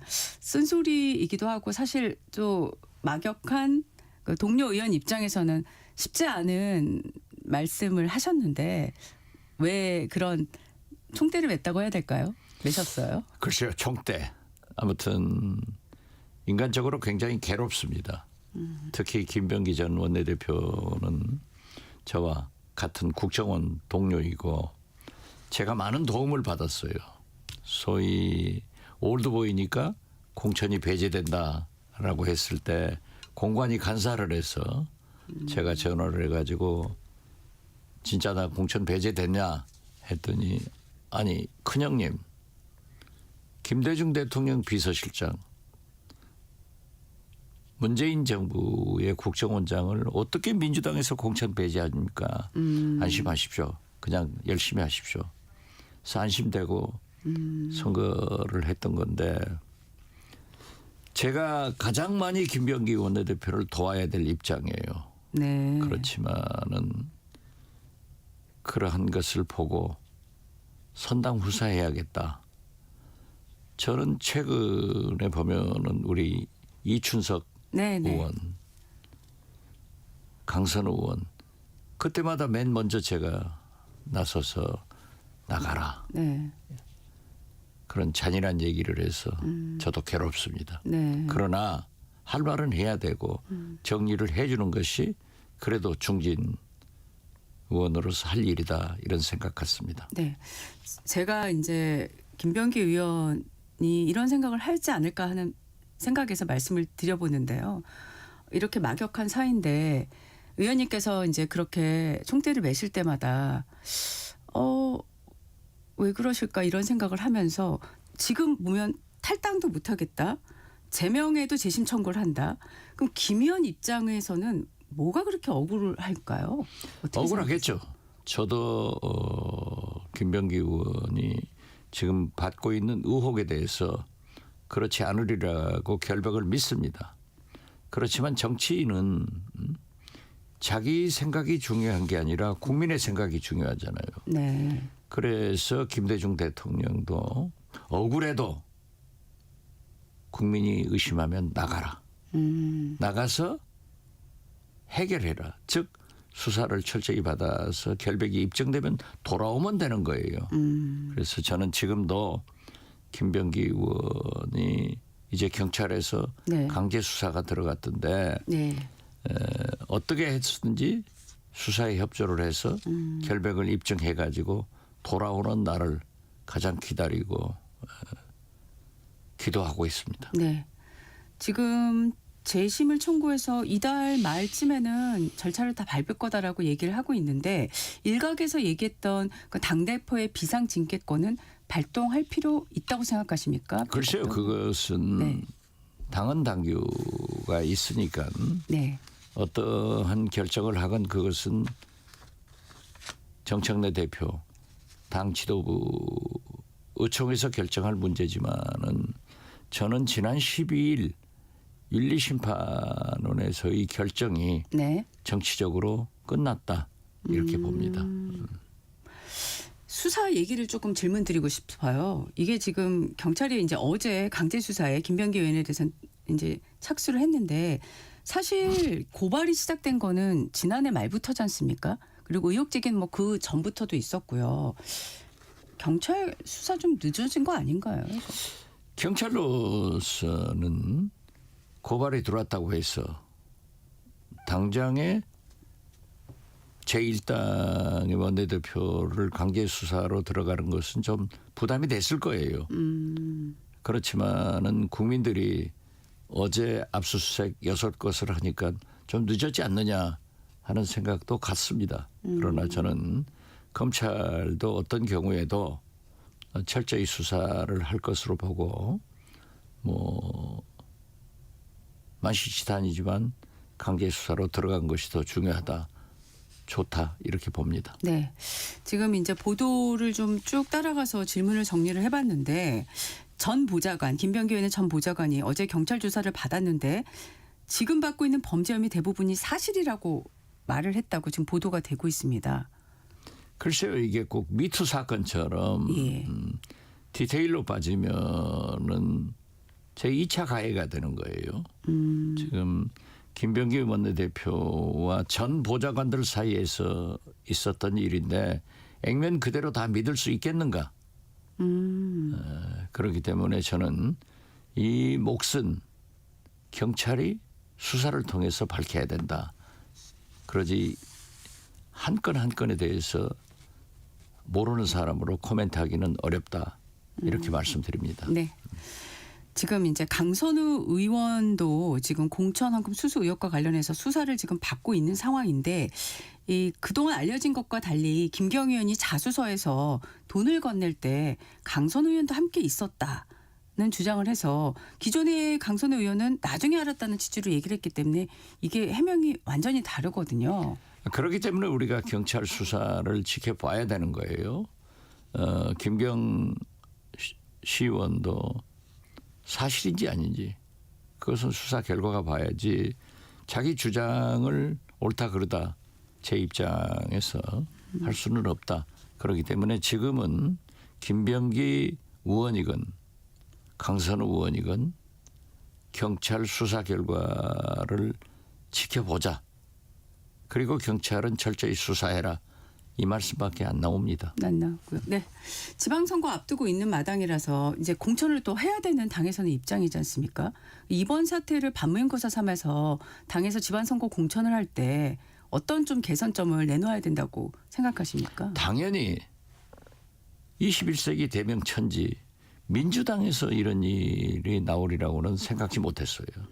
이건 옛날 자유당 구석기 시대 정치가 지금 재현되는데 저는 다행한 것은 현재의 민주당 이재명 정부 민주당에서는 네. 일어난 일이 아니지만은 얼마 전의 일이기 때문에 우리가 철저히 파악을 해서 제도적 장치를 해서 이런 공천이 이루어지지 않도록 시스템 공천을 하게 될 겁니다. 그래서 당에서도 지도부에서도 그러한 여러 가지 안을 만들고 있는 것으로 알고 있습니다. 네. 자, 그 내란 우두머리 혐의로 윤석열 전 대통령에 대해서 특검이 이제 사형을 구형을 했는데 그 구형할 때 당시 그 특검의 구형량 그리고 윤 전 대통령의 최후 진술 보시면서 어떻게 생각하셨는지 좀 궁금한데요. 어떻게 사람이 저 모양인가. 아무리 그런다고 그래도 일국의 대통령 한 사람이 마지막 순간이라도 국민에게 잘못했습니다. 반성하고 사과의 모습을 보여야지 자기가 마치 쿠데타를 뭐 계몽 차원에서 한 것처럼 그런 변명을 한 것을 보면은 역시 윤석열은 인간으로도 막종이다. 저는 사람 취급을 하지 않습니다. 다음 달 이제 19일에 선고가 있을 예정인데 지금 특검 구형량대로 재판부가 또 선고를 할 거라고 생각하십니까? 저는 지기현 부장판사한테 제가 재판을 받아서 네. 서해 공무원 사건으로 무죄가 됐습니다. 네. 그 순간 판결문을 읽어가는 순간에 저는 희망을 보았어요. 아, 지기현 부장이 저런 식으로 시각을 가졌다고 하면은 윤석열은 사형이다. 저는 그렇게 봤기 때문에 사법부도 국민과 함께 가는 겁니다. 네, 그래서 저는 지기현 부장이 윤석열에게 사형 선고할 것이다. 이렇게 믿고 있습니다. 네. 국민의힘에서는 아무런 입장을 내놓지 않았거든요. 자기들이 무슨 말을 할 말이 있겠어요. 그래도 뭔 입장을 내야 되는 거 입장을 아닌가요? 내야죠. 그것이 정상인데 네. 윤어게인 세력들이니까. 윤석열이 살아 돌아온다고 믿고 사는 사람들이지만은 저는 1월 달부터 2월 사이에 내란 부두목 한덕수 그리고 김건희 대통령 윤석열 영부남 다 선고 내리잖아요. 중형이 떨어질 거고 네네. 윤석열은 특히 사형이 선고된다고 하면은 윤어게인 세력 장동혁 세력은 급거에 몰락하리라고 봅니다. 그 윤 전 대통령에 대한 구형이 결심 공판이 있던 날에 지금 앞서 조갑재 대표하고도 긴 얘기를 좀 했는데 한동훈 전 대표에 대해서 국민의힘 윤리위원회가 제명 결정을 내렸어요. 어떻게 보셨습니까? 장하다 장한 전쟁. 장한 전쟁? 장동혁, 한동훈을 말씀하시는 겁니까? 네. 장한이요? 네. 근데 둘이 왜 장하다입니까? 잘 싸우잖아요. 잘 싸운다는 의미가 선뜻 이해가 되지 않는데. 그렇게밖에 말할 수가 없어요. 자기들은 지금 윤석열 내란 우두머리에 사형 구형이 있고 국민들이 다 내란 청산을 바라고 있는데 아직도 요행을 보면서 윤석열이 돌아올 것이다. 믿고 사는 사람들 아니에요. 누가 믿는다는 말씀이신가요? 장동혁이 믿죠. 한동훈은 물론 그 우원식 국회의장께서 계엄 해제 의결을 할 때 18명을 보내준 공로가 있어요. 네. 특히 더 큰 공로는 아예 200명 국회의원 있어야 탄핵이 되잖아요. 채워줬어요. 그렇기 때문에 어떤 의미에서 보면은 윤석열 탄핵의 금메달리스트란 말이에요. 그러면은 그 본의대로 그것이 진실이었다고 하면은 윤석열 세력과 손절하고 건전한 보수 정치인으로 나가야지. 윤석열 간도 보고 국민 간도 보고 결국 간동은 돼가지고 왔다 갔다 했잖아요. 단계 사과만 하더라도 자기 가족들이 한 게 사실 아니에요? 그렇다고 하면은 당과 국민에게 솔직하게 인정하고 사과를 해야지. 마치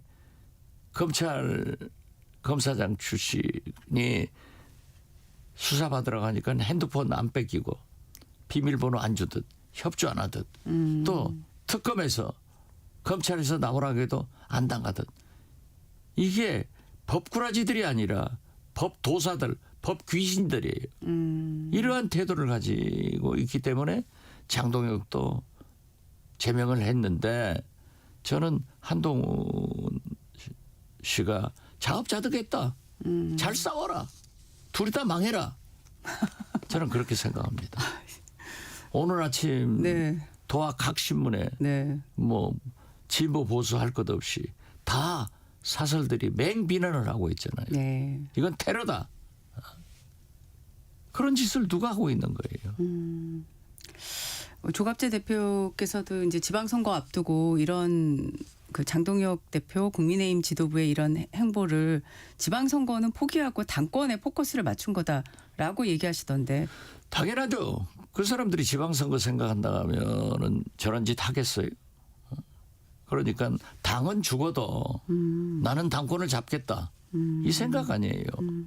그렇기 때문에 저는 저 사람들이 저런 장한 전쟁이 오래 가면은 반사적으로 우리 민주당은 이익이 되겠지만 네. 그래도 정치가 그렇게 해서는 안 되죠. 그래서 저는 건전한 보수 세력들이 윤석열과 손절하고 새 출발을 해야 민주당도 양날개로 날아갈 수 있기 때문에 이재명 정부도 성공할 수 있다. 저는 그렇게 봐요. 그래서 저는 잘 되기를 바랍니다. 그래서 보시는 것 같아요. 네네. 저는 차라리 홍준표 전 대구시장이 나는 선거 은퇴를 했지만은 나는 대통령 또는 당대표 하지 않겠다 하고 나서서 건전한 보수 세력들을 뭉치게 하면 좋겠어요. 홍준표 전 시장께서 예. 네. 이번 비틀어져서도 말은 바로 하는 사람이에요. 제가 좀 비교로 질문을 하자면 조갑재 대표님은 그 홍준표 전 시장에 대해서 의원님과는 조금 다른 시각으로 뭐 보시는 것 나쁘게 같아요. 보는 사람도 있고 네네. 좋게 보는 사람도 네. 있는데 지금 현재 네. 보수 세력을 네. 윤석열과 손절하는 것이 제일 필요하거든요. 내란 종식시키는 것이 필요한데 그렇게 하면서 장동혁, 한동훈 등 이 오늘의 사태를 가져온 사람들에게 책임을 물을 수 있는 사람은 그래도 홍준표 아닌가 저는 그런 생각을 가져요. 그런 생각을 하고 계시는군요. 네. 그 중대범죄수사청하고 공소청 설치 법안에 대해서 정부안이 공개되자마자 엄청나게 지금 당내에서 그리고 또 그 추진단에 참여했던 자문위원들도 사퇴까지 하면서 사의를 표시하면서까지 반대를 했어요. 그 안 보시면서 어떤 생각 드셨어요? 저는 늘 타협주의자입니다. 김대중 대통령에게 정치를 배워서. 예. 그런데 어쩌다 이 문제에 대해서는 최고 강경파로 분류가 되는데 네네. 어떻게 됐든 예. 이 안에 대해서 이재명 대통령께서 당정 간에 충분히 논의해봐라. 예. 이런 말씀을 하셨고 네. 주무장관인 정성호 장관은 법사위에 나와서 제가 꿈도 꾸지 마라. 턱도 없다. 이렇게 추궁을 했더니 정부의 예고 아니기 때문에 네. 국회가 입법권이 있지 않느냐. 국회에서 잘 결정해달라 하는 것은 대통령이나 법무장관이나 서로 논의해서 해라 하는 거고 우리 정청래 대표께서 함구령을 내렸어요. 이견이 있으니까 함구령 내린 거예요. 네. 그렇지만은 정청래 대표는 과거에도 보면은 당정청 간에 이견이 있을 때는 일단 함구령을 내리고 잘 조정해서 오더라고요. 그런데 정청래 대표도 수장은 내자. 이런 걸 보면은 그 안이 틀렸죠. 방금 말씀하셨지만은 그 TF 16번 중에 10분이 검찰 출신이에요. 네. 검찰주의자들이에요. 그렇기 때문에 저는 한마디로 얘기해서 검찰 개혁은 수사, 기소 분리 아니에요? 네. 그렇기 때문에 저는 이재명 검찰이 윤석열 검찰로 돌아갈 수는 없다. 이러한 일을 주동한 검찰주의자들은 책임지고 물러가라. 반드시 논의 과정에서 검찰 개혁을 완수하는 특히 보안 수사권 같은 것을 네. 뭐 당연히 주는 것으로 알고 있는데 네. 천만의 말입니다. 턱도 없다. 꿈도 꾸지 마라. 다시 한번 말씀드립니다. 누구에게 책임을 물어야 한다고 생각하십니까? 검찰주의자들이 있을 거 아니에요. 다른 어떤 언론을 보니까 지금 정보안을 검찰 출신 봉욱 민정수석이 주도했다 이런 얘기를 하던데 그렇게 생각하십니까? 부인하지는 않습니다. 부인하진 않으시는군요. 네. 이재명 검찰이 네네. 12월 3일 이전에 윤석열 검찰로 돌아갈 수는 없는 거예요. 그리고 국민에게 약속한 수사 기소 분리 이러한 것을 지켜야지 어떻게 그렇게 탈바꿈 시켜가지고 검찰 개혁을 다시 원점으로 윤석열 검찰로 돌아가려고 하는 것은 어떤 경우에도 용납되지 않는다. 국민도 용서하지 않지만은 우리 민주당도 용서하지 않는다. 저는 그렇게 생각합니다. 좀 의아한 것도 있습니다. 제 개인적인 생각은요. 이렇게 당내 의견이 거의 같은 목소리로 보안 수사권 절대 안 된다 얘기를 하시고 이재명 검찰이 윤석열 검찰처럼 될 수 없다라는 말씀을 이렇게 하시는 분들이 많으신데 정성호 법무장관도 더불어민주당 의원 아니십니까? 예? 그렇죠. 예. 근데 제가 어떻게 알고 있기로 네네. 근데 왜 이런 안이 나오게 된 걸까요? 제가 알고 있기로는 정성호 장관은 그 TF에 네. 관련하지 않은 것으로 알고 있어요. 아, 그런가요? 네. 그리고 거듭 말씀드리지만 예. 16명의 의원 중 네. 10명이 검찰 출신이라고 하면은 검찰주의자들이 아직도 이재명 정부에서 또아리를 틀고 옛날에 검찰로 돌아가려고 하는 기도를 하는 거죠. 네네. 이건 있을 수 없어요. 자, 오늘 국회 본회의가 지금 예정이 돼 있어서요. 새 1호 법안으로 네. 이제 종합특검법 지금 상정이 될 예정이지 않습니까? 그렇습니다. 네. 예. 국민의힘에서는 뭐 오전에는 뭐 당내 여러 절차들 일정들이 있지만 오후에 필리버스터를 할 걸로 보이는데요. 저희들도 필리버스터를 할 것으로 보고 아, 네. 예, 그러면 24시간 네네. 내일이 금요일인데 그렇죠. 예, 금요일 오후 예. 2-3시쯤에 필리버스터 표결을 하려고 저희들도 의원들 전부 대기하고 아, 네. 저도 오늘 저녁에 네. 금기 원래 해남으로 가려다가 그러니까 금요일마다 가시잖아요. 예, 또 잠깐 유보하시고 다 끝난 그렇죠. 다음에 내일 저녁에 가야죠. 내일 저녁에 가시고요. 네. 필리버스터 하는 것은 네네. 법적으로 보장된 거니까 네네. 당연한 권리이고 네네. 또 우리가 그것을 종식시켜서 통과시키는 것은 또 국회법에 따라서 하는 거예요. 우리는 어떤 경우에도 내란 종식 그리고 3대 개혁은 시대적 정신이고 국민적 요구이기 때문에 반드시 해야 된다 해서 2차 특검도 하는 거예요. 네. 지금 통일교특검법은요. 잠깐 지금 보류돼 있지 않습니까? 보류가 아니라 네. 새 원내대표 한병도 원내대표. 한병도 원내대표가 됐기 때문에 예. 조금 더 야당과 수기하도록 했는데 네네. 그 역시 네. 통일교 예. 신천지 특검에 대해서는 반드시 있습니다. 엊그제 네네. 이재명 대통령께서 7대 종단 대표 종교 지도자들과 네. 예. 오찬을 하시면서도 충분한 얘기를 나눴잖아요. 예. 김대중 대통령도 그 7대 종단 대표들과 많은 국정 문제의 자문을 받았습니다. 그게 뭐 2달에 한 번씩은 하셨는데 네. 이재명 대통령도 그 자리에서 그 7대 종단 대표들도 사이비 종교는 안 된다 하는 말씀을 했기 때문에 오히려 특검에는 더 탄력을 받았다. 저는 그렇게 해석합니다. 네. 우리 정치 얘기하다가 북한 무인기 침투 주장에 대해서 좀 질문하고 싶어요. 워낙 그쪽에 전문가시잖아요. 아니, 우리 무인기가 진짜 갔을까요? 갔다고 하잖아요. 그것은 북한에서 네.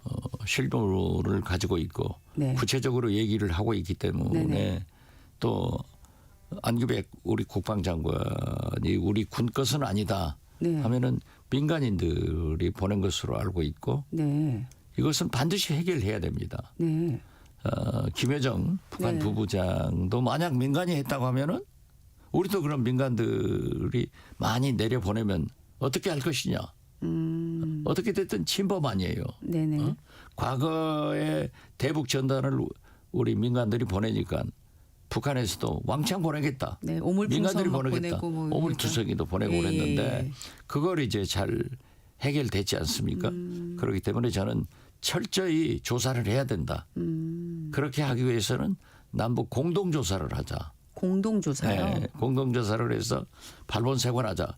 그 공동조사를 해야 북한에 떨어져 있는 무인기 기체를 우리한테 보내줘야 될 것 아니에요. 그래야 조사가 되니까. 네네네. 네, 그렇게 해서 저는 공동조사를 하자. 그렇게 주장을 했는데 네. 다행스러운 것은 예. 안규백 국방장관께서 법사위 예. 제 질문에 답변하시기를 예. 유엔사를 통해서 공동조사를 제안하겠다 했기 때문에 그 추이를 보고 있습니다. 네.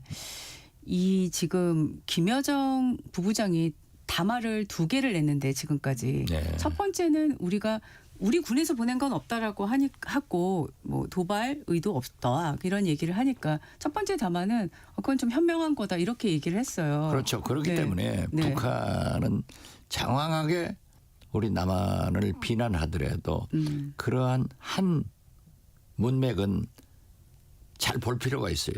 그래서 저는 여기도 우리를 인정한다고 하면은 이해한다고 하면은 이건 공동조사를 해보자 네네. 하는 것으로 제가 제안을 한 거예요. 그렇군요. 근데 2번째 담화에서 그 앞에 10시간 전에 통일부의 당국자가 기자들하고의 질의응답에서 북한의 이 첫 번째 담화를 듣고 약간 남북 간 소통의 어떤 계기에 대한 좀 희망 섞인 얘기를 했더니 10시간 만에 김여정 부부장은 또 이제 망상이다. 개꿈 꾸지 말라. 또 이렇게 나왔거든요.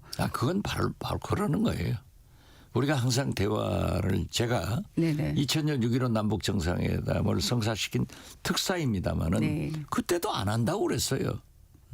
그것은 액면 그대로 볼 필요가 없어요. 네. 저는 이번에 이재명 대통령께서 다카이치 일본 네. 총리와 성공적인 회담을 하면서 북한의 비핵화에 대해서 언급을 하셨더라고요. 예. 그렇지만은 한중 정상회담에서는 동결 모라토리움으로 가자 하는 더 건설적인 얘기를 했는데 아마 가까운 장래에 네. 또 김여정 부부장이 한일 정상들이 비핵화 얘기한 것 비난하는 담화가 나올 거예요. 네. 그건 뭐 상관할 필요 없어요. 예. 네. 그렇게 듣는 거죠. 네. 사실 올 상반기에 가장 또 주목하고 있는 게 이제 지난해 굉장히 바쁘게 미국 정상도 만나고 또 연초에 지금 중국, 일본 정상까지 만났는데 남북 관계를 이제 풀어야 한다는 그런 또 과제가 있는 게 아니겠습니까? 제일 큰 과제 중에 하나죠. 네. 그런데 그것은 마치 북한 핵 문제가 남북 간의 문제가 아니에요. 북미 간의 문제예요. 네네. 그런데 트럼프 대통령이 4월 달에 베이징을 방문해서 시진핑 주석과 한 미중 정상회담을 하는데 네. 이때를 기점으로 해서 북미 간에 어떠한 대화가 이루어질 수 있고 또 중국 땅에서 트럼프와 김정은 회담이 이루어질 수도 있어요. 그렇기 때문에 저는 또 트럼프는 반드시 금년 11월 중간선거 이전에 네. 노벨 평화상을 받아야 승리를 할 수 있는 그런 계산이 있기 때문에 잘 할 겁니다. 그리고 지금 김정은은 우크라이나 전쟁으로 인해서 러시아와 지금 꽃길 가고 있잖아요. 네. 제일 해피해요. 네. 행복해요. 네. 뭐 돈도 많이 받고 생필품, 원유, 특히 2% 부족한 미사일 ICBM 기술 지원 받아서 뻥뻥 쏟고 있잖아요. 그렇지만은 김정은의 속내는 김일성, 김정일 이윤으로 내려오는 북미 관계 개선을 통해서 체제 보장을 받고 경제 발전을 하자 이런 게 있기 때문에 네. 미국과 대화하기를 굉장히 바라고 있으면서도 지금은 삿바 싸움을 하고 있다. 삿바 싸움을 하고 네, 있다. 그래서 네. 저는 결국 좋은 방향으로 갈 수밖에 없고 북미 간의 대화를 하기 위해서는 남북 간의 대화가 된다. 저는 그렇게 봅니다. 네. 오늘 말씀 여기까지 듣겠습니다. 예. 네, 민주당 박지원 의원님과 말씀 나눴습니다. 고맙습니다. 감사합니다. 잠시 후 진격의 경제로 이어가겠습니다. 감사합니다. 예. 국회의장 잠시 후 8시 반부터 일부 지역국에서는 해당 지역 방송을 보내드립니다. 워렌 버핏은 가치 투자, 필립 피셔는 성장주 투자, 피터 린치는 장기 투자. 방법은 달라도 목표는 하나. 성기영의 경제쇼가 성공의 길로 안내합니다. 깊이 있게, 명쾌하게, 지금 이 시대 경제에 관한 모든 것을 알려드립니다. 평일 오후 4시 5분 성기영의 경제쇼와 함께하십시오.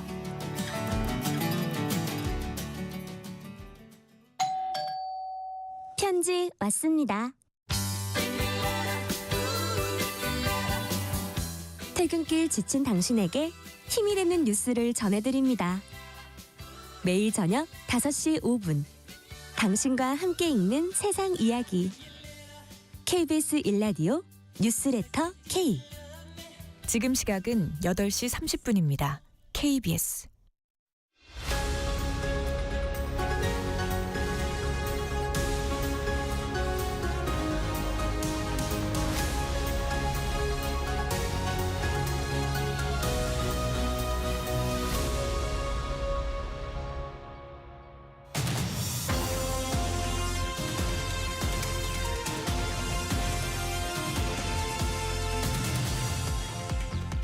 매주 목요일 만나는 진격의 경제 시간입니다.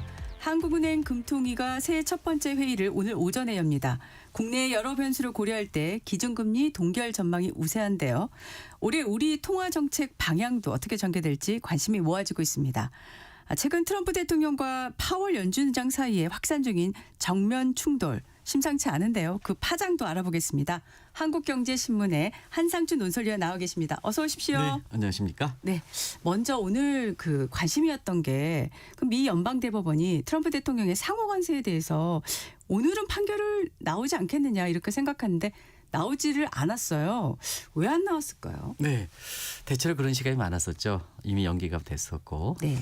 또 미국의 그 연방 대법원은 미국의 법 취지서 법률에 의해서 평가하기 때문에 대체로 그 원칙만 지킨다면 1심과 2심과 합계 위법 판결이 되지 않겠느냐 하는데 지금 그 시기적으로 보면 1월 20일 날 트럼프 대통령의 1주년 취임식이 있단 말이에요. 네. 그런 과정에서 지난 1년 동안 가장 주력해왔던 이 상호관세 분야 이것이 대법원에서 입법 판결이 될 때는 자유자치해야 되는데요.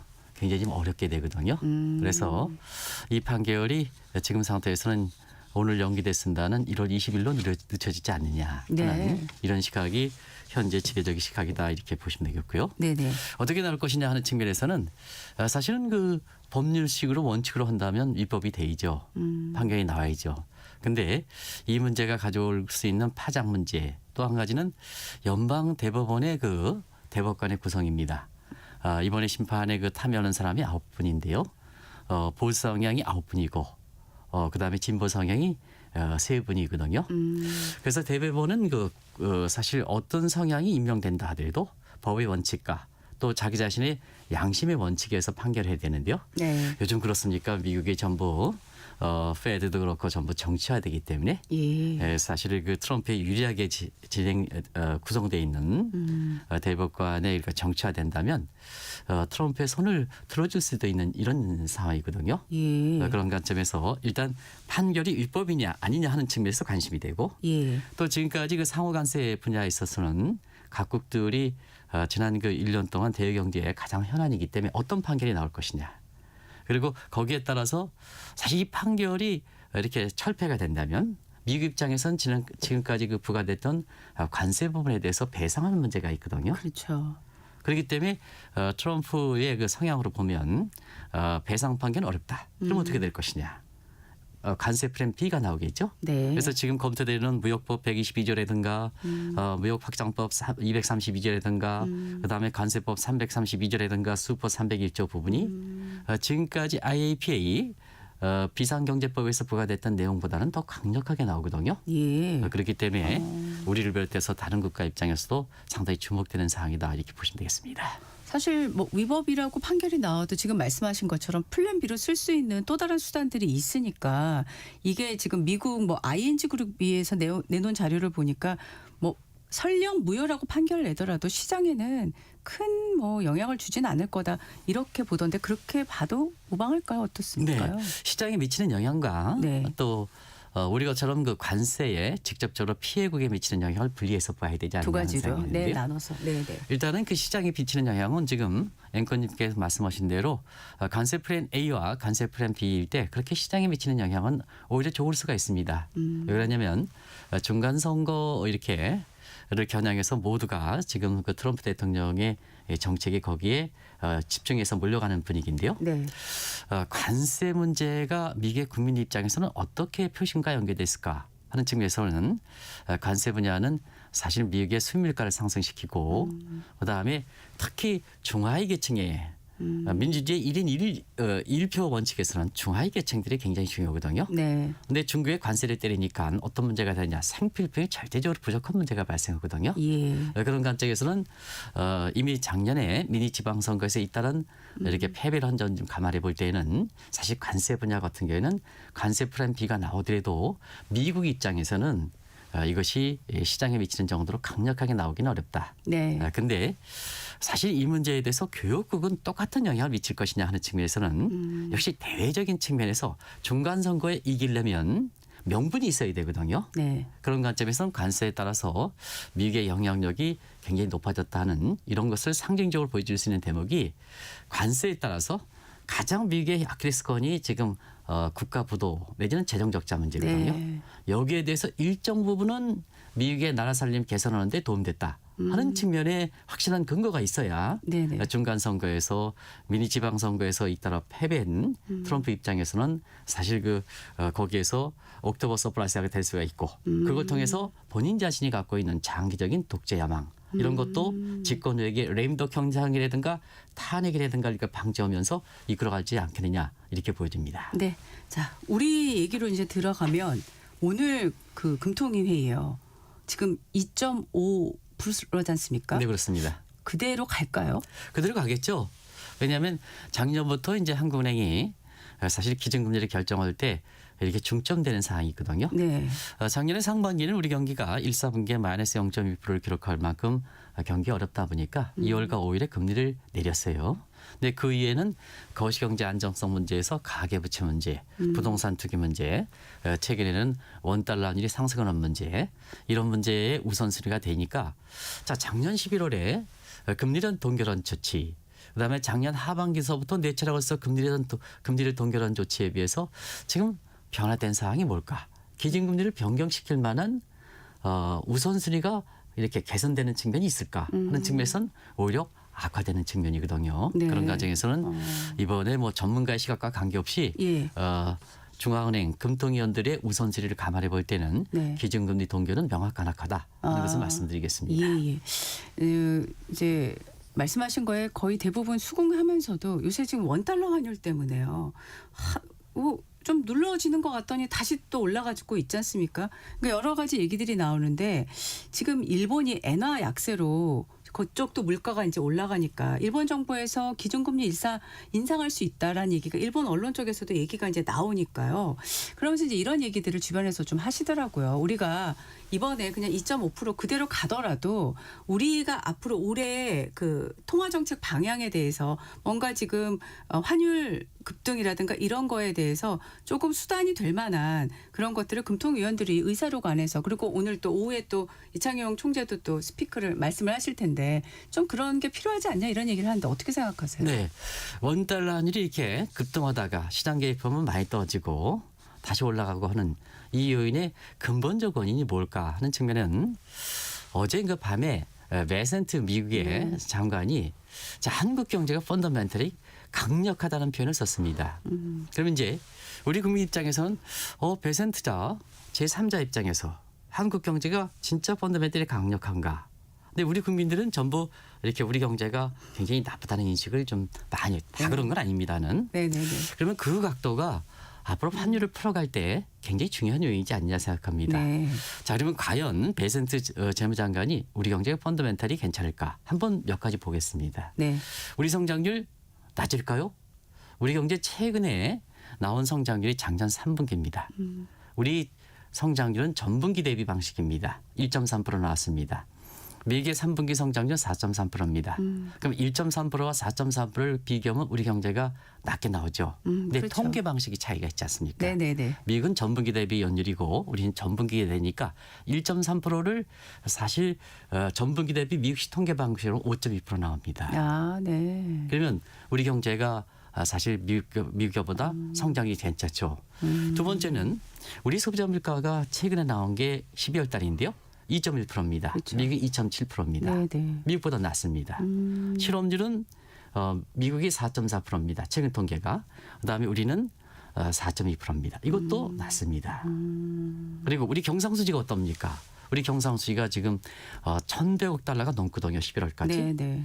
자, 우리의 펀더멘탈이 굉장히 좋다는 얘기입니다. 왜 우리 코스피 상승률이 작년 이어서 올해 1등이랄까? 이게 현 정부의 친증시 정책 정책 요인이 말입니까? 외국인들이 그렇게 정책 요인에서만 한국 주식 삽니까? 자, 세계적으로 보면 한국이 breakout nation이다. 위기를 돌파한 국가다 하는 측면에서 주목되는 사항은 그만큼 정책 요인과 함께 펀더멘탈이 매센트가 장관이 얘기할 만큼 근거가 있다는 얘기거든요. 네. 그런 각도에서는 자, 우리가 원화 가치가 약세를 보는 것이 이상적이라는 기이한 현상이라는 비정상적인 행위라는 얘기입니다. 펀더멘털이 좋은데 원화 가치가 약세이지 않습니까? 네. 이론적으로는 펀더멘털이 좋으면 원화가 절상이 돼 있죠. 그런 과정에서 요 기이한 현상은 많은 사람들이 고질병이다 근본적으로 되는데 네. 결국 누가 그럴 것이냐 하는 측면에서는 자, 이 상황에서 해외 주식 투자를 권고하는 시각이 있다든가 네. 시장 갭에서 환율이 떨어지면 달러를 이렇게 투기하는 생각이라든가 우리 국민들의 많은 책임이 있고 이게 이제 우리 국민들이 다 그런 건 아닙니다. 일부의 해외 주식 투자하고 달러 투자하는 사람들 이런 사람들이 사실 노이즈 현상이 발생해서 문제가 되지 우리 경제 무슨 근본적인 펀더멘털의 문제가 돼서 이게 뭐냐 원화 가치가 약세가 된다는 측면은 베센트 재무장관도 이렇게 이것을 부인했던 사항이거든요. 그래서 지금 원달러 환율이 올라가는 게 고질병이다. 이거 고칠 수 없다. 제2의 외환위기다. 이렇게 얘기 나오는데 네네. 우리 국민들이 한번 생각해 보겠습니다.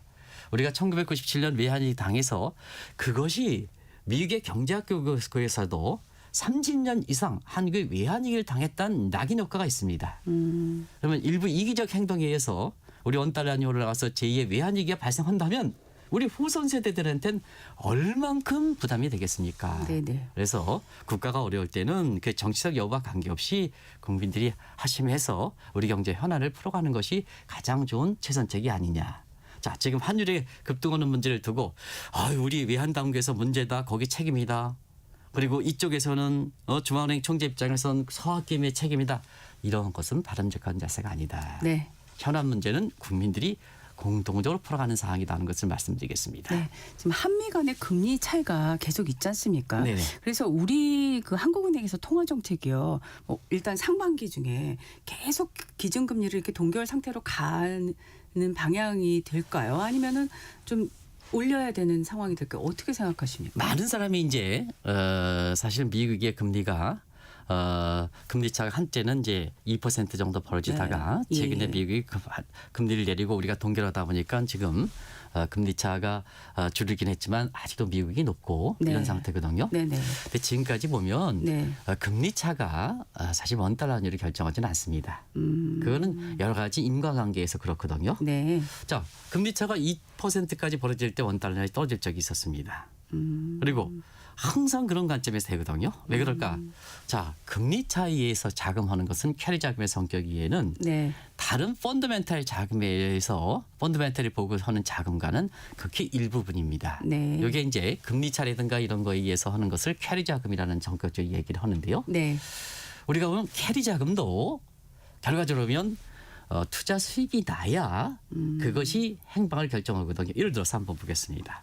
자, 우리가 캐리 자금 얘기할 때 일본의 엔캐리 자금 얘기를 많이 합니다. 네, 엔캐리 자금 많이 하죠. 네. 그런데 추가금 일본이 추가금도 인상한다. 작년 12월에 미국 금리를 내린다. 많은 사람이 엔캐리 자금 청산된다. 이렇게 얘기합니다. 근데 실질적으로 보면 일본의 경제 성장률은 지금 3분기에 마이너스 2.3%고 일본은 4.3%거든요. 아무리 금리 차가 일본이 금리를 올리고 미국이 떨어진다 하더라도 엔화는 강세가 되는 게 아니라 그때 당시에 154엔이 오늘 158엔까지 오히려 엔화가 약세가 됐거든요. 예. 그러면 금리 차이에서 자금, 환차익에서 하는 자금도 결국은 돈을 목적으로 해서 거래되는 거기 때문에 결국 돈에 대해서 일본이 금리차가 축소해서 일본의 경제가 안 좋아서 수익을 내주지 않으면 결과적으로 뭐냐 엔캐리 자금이 청산이 아니라 더 진행된다. 더 진행되는 과정에서 엔달러 환율이 일본의 금리 인상 지전에 154엔에서 158엔 9엔까지 엔화가 거꾸로 약세가 되는 거다. 그걸 보면 한국의 금리 차 때문에 뭐 우리가 낮기 때문에 원달러 환율이 올라간다. 이런 것보다도 네네. 우리의 펀더멘탈 측면이 더 중요하다. 네. 근데 우리 펀더멘탈은 건전하게 미 재무장관 쪽으로 인정을 한다. 네. 그런 상태에서 그 노이즈 현상만 박으면 된다. 그 노이즈 현상이 뭐냐? 결국 막연하게 달러 하면 되지 않느냐. 네. 미국 주시하면 돈이 되지 않느냐 하는데 그게 이제 기대 심리거든요. 그래서 정부가 확실하게 개입을 해서 네. 개입할 때는 확실하게 개입합니다. 목적이 네. 달성까지 예, 그 예. 기대심을 꺾는 조치가 지금 상태에서 원달러 환율을 안정시키는 조치다 하는 것을 말씀드리겠습니다. 네. 오늘 말씀 여기까지 듣겠습니다. 한국경제신문의 한산춘 논술위원이었습니다. 고맙습니다. 네, 고맙습니다. 네, 날씨 정보 듣고 돌아오겠습니다. 전격 시사 날씨 정보입니다. 하늘이 흐립니다. 지금 곳곳에 내리는 약한 비나 눈은 오전 중에 모두 그치고 오후에는 전국이 차차 맑아지겠습니다. 오늘 아침은 영상의 기온으로 온화합니다. 현재 기온이 어제 아침보다 7도에서 크게는 19도나 높고요. 한낮에는 서울 8도, 광주 15도, 대구 16도까지 오르면서 초봄처럼 포근하게 느껴지는 곳이 많겠습니다. 대신 공기가 탁해지겠는데요. 황사와 미세먼지의 영향으로 오후부터 미세먼지 농도가 나쁨으로 오르는 곳이 많겠습니다. 주말까지는 맑고 온화하다가 다음 주 초에 다시 한파가 찾아올 전망입니다. 현재 서울의 기온은 3.1도입니다. 날씨 정보 송소진입니다.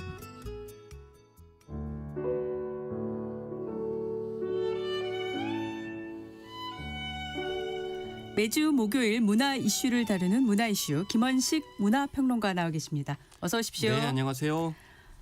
일본 여행 가시는 분들 주변에 참 많은데 그쵸. 일본으로 가는 분들이 내야 되는 돈이 갈수록 좀 올라간다는 얘기가 있는데 어떤 얘기일까요? 네, 그렇습니다. 숙박세도 있고 출국세도 있고 이제 그런데요. 그래서 현지 언론에 따르면 일본 지자체가 이제 숙박세를 도입하는 경우가 30곳. 그래서 작년보다 1년 사이에 2배 가까이 늘어났다는 겁니다. 예를 네. 들어 센다이시 같은 경우에는 총 한 2,770원 정도 이렇게 추가로 내야 되고 홋카이도 같은 경우에도 4,620원 정도의 숙박세를 4월부터 도입한다라는 겁니다. 그리고 이 교토시 같은 경우는 숙박세 상한을 10배 정도 올린다. 그래서 호텔에서 숙박세만 한 92,500원을 추가 부담해야 되는 그런 상황이 된다라는 이야기도 나오고요. 네네. 또 도쿄도 같은 경우에는 정액제에서 숙박료의 3%를 부과하는 정률제로 전환하겠다. 이렇게 해서 7배 이상 뛰게 된다라는 얘기도 나오고 있고 이 이유는 바로 일본을 지금 굉장히 많은 관광객이 찾고 있기 때문이다. 그래서 교통 혼잡이라든지 쓰레기 문제, 뭐 주민들의 불만 원성이 있어서 이걸 오버투어리즘이라고 얘기를 하는데요. 네. 그래서 지자체들이 안정적으로 이제 재원을 확보하기 위해서 나서는 것이기도 하고 특히나 숙박세는 일본에서 법정 외 지방세로 분류돼서 국고 보조금 산정에 반영되지 않기 때문에 네. 지자체 입장에서 봤을 때는 숙박세를 올리는 요인이다라는 측면이 되겠습니다. 그리고 출국세도 현행 1,000엔에서 3,000엔으로 이렇게 올리는 방안 그리고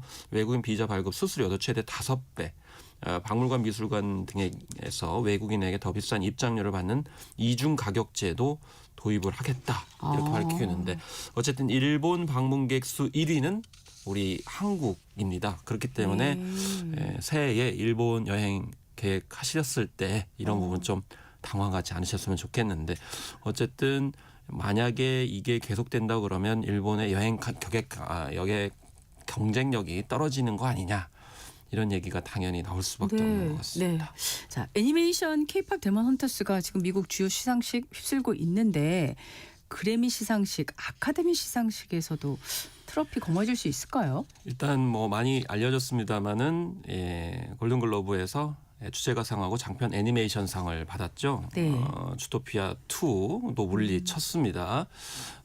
그리고 아바타 불가제의 OST도 이제 물리쳤는데 중요한 건 골든글로브 아카데미 전초전이라는 거는 여전히 유효한 이유가 작년에 골든글로브 애니메이션상 수상작 10편 중에 8편이 아카데미 후보에 올랐고요. 이 중에 5편이 최종 수상을 한 바가 있습니다. 아직 아카데미 같은 경우에는 본 후보를 발표하지는 않았습니다. 네. 예비 후보만 있는데 골든이 여기에 들어갔고요. 22일 날 이제 본 후보가 이제 발표가 되기 때문에 지켜봐야 되는데 아무래도 앞서서 말씀드렸듯이 골든글로브의 수상작이 수상을 했기 때문에 그런 점에서 좀 어느 때보다도 가능성이 높다 이렇게 볼 수 있는데 이 3월 15일 날 골든글로브에 이어서 아카데미상 수상을 좀 예측해 보고요. 네. 그리고 그래미 어워즈도 굉장히 관심인데 네. 올해 노래상과 베스트 팝 듀오 그룹 퍼포먼스 그리고 베스트 리믹스 레코딩상 베스트 송 리튼 포 비주얼 미디어상 여기에 좀 깁니다마는 베스트 컴필레이션 사운드 트랙 포 비주얼 미디어상 그래서 시각적인 어떤 측면에서의 후보 그리고 올해의 노래 같이 본상 골고루 지금 5개 부분에 올라갔거든요. 네. 여기서 절반마다도 그러니까요. 2-3개를 받기 때문에 어느 때보다도 이 그래미 어워즈에서도 이제 수상 가능성이 높은데 사실 그동안 우리나라는 클래식 분야에서는 조수미 씨와 황병준 씨 등이 받은 적이 있습니다. 네. 근데 대중가요는 한 번도 없고요. 방탄소년단이 2021년부터 2023년까지 3번 베스트 팝 듀오 그룹 퍼포먼스 부분에 최종 후보에 올랐지만은 상은 못 받았었거든요. 그렇군요. 그렇기 때문에 이번에 네. 베스트 팝 듀오 그룹 퍼포먼스라고 하는 상뿐만 본상도 받을 가능성이 높지 않나 이렇게 생각해 보는데 그래미 어워즈는 2월 1일 날 네. 열리기 때문에 네네. 지금 뭐 보름 남았습니다. 보름. 정말 이번 그래미 아카데미 다 기대가 됩니다.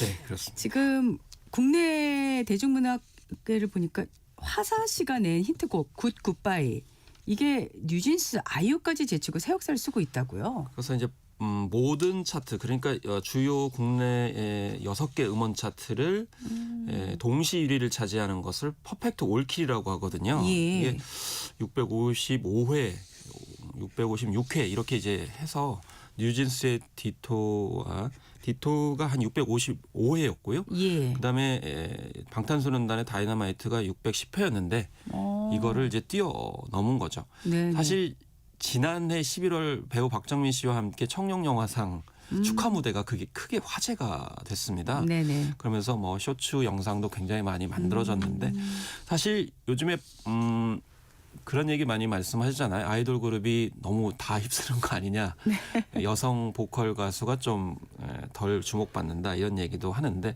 사실 노래방 차트라든지 또 음원 차트에서 또 작년에 남성 보컬 가수들이 활약을 했습니다. 근데 상대적으로 여성 보컬은 좀 덜 했던 측면이 있는데 화사 씨가 또 이렇게 새해 들어가지고 주목을 받고 있는데 매력 포인트는요. 뭐 당연히 보컬 랩 독보적인 실력도 있지만은 개성적인 모습 굉장히 언제나 당당하고 네. 퍼포먼스를 보여주면 압도하거든요. 그리고 자신을 뚱뚱하다라는 그런 이제 편견에 굴하지도 않고 당당하게 자신의 몸을 사랑하는 모습 이런 것들이 인간적으로 다가오기 때문에 아마 네. 복합적으로 이렇게 좋은 반응을 이끌고 있지 않나 이렇게 생각을 해봅니다. 네. 자, 요새 두쫀쿠라는 말 많이 들립니다. 네. 이게 뭔지도 궁금하고요. 이게 지금 우리 시장에 어떤 영향을 미치고 있을까요? 일단 두바이 쫀두 쿠키를 줄여가지고 20, 30대들은 이제 줄이는 말을 많이 사용하기 네네. 때문에 두쫀쿠라고 해서 좀 발음하기도 어렵습니다. 네.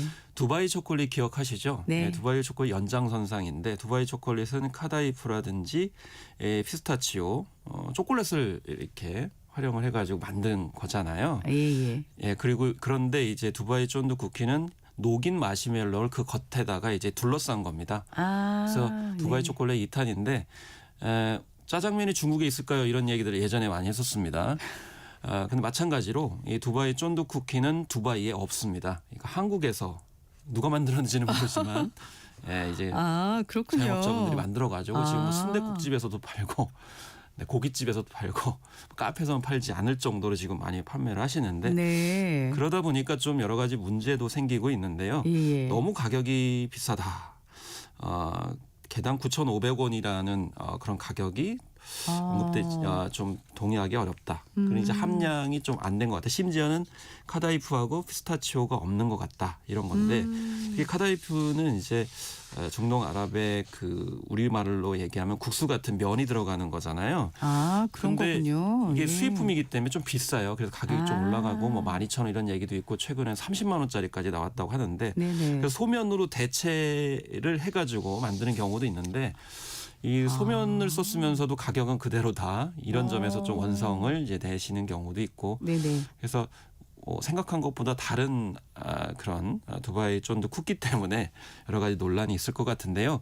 다만 이게 법적으로 봤을 때는 소비자를 오인하게 만드는 광고는 처벌 대상이 될 수 있다라는 거죠. 뭐 예를 들면 최고급 두바이산 피스타치오를 사용했다라고 광고를 했는데 실제로는 아니었다라고 하면 원산지 표시법 위반에 해당될 수 있다라는 거고 다만 가격 같은 경우에는 가격 자체만으로는 처벌받을 수 없다. 왜냐하면 이거는 뭐 대기업이 아니면 여러 기업들이 담합을 한 건 아니기 때문인데요.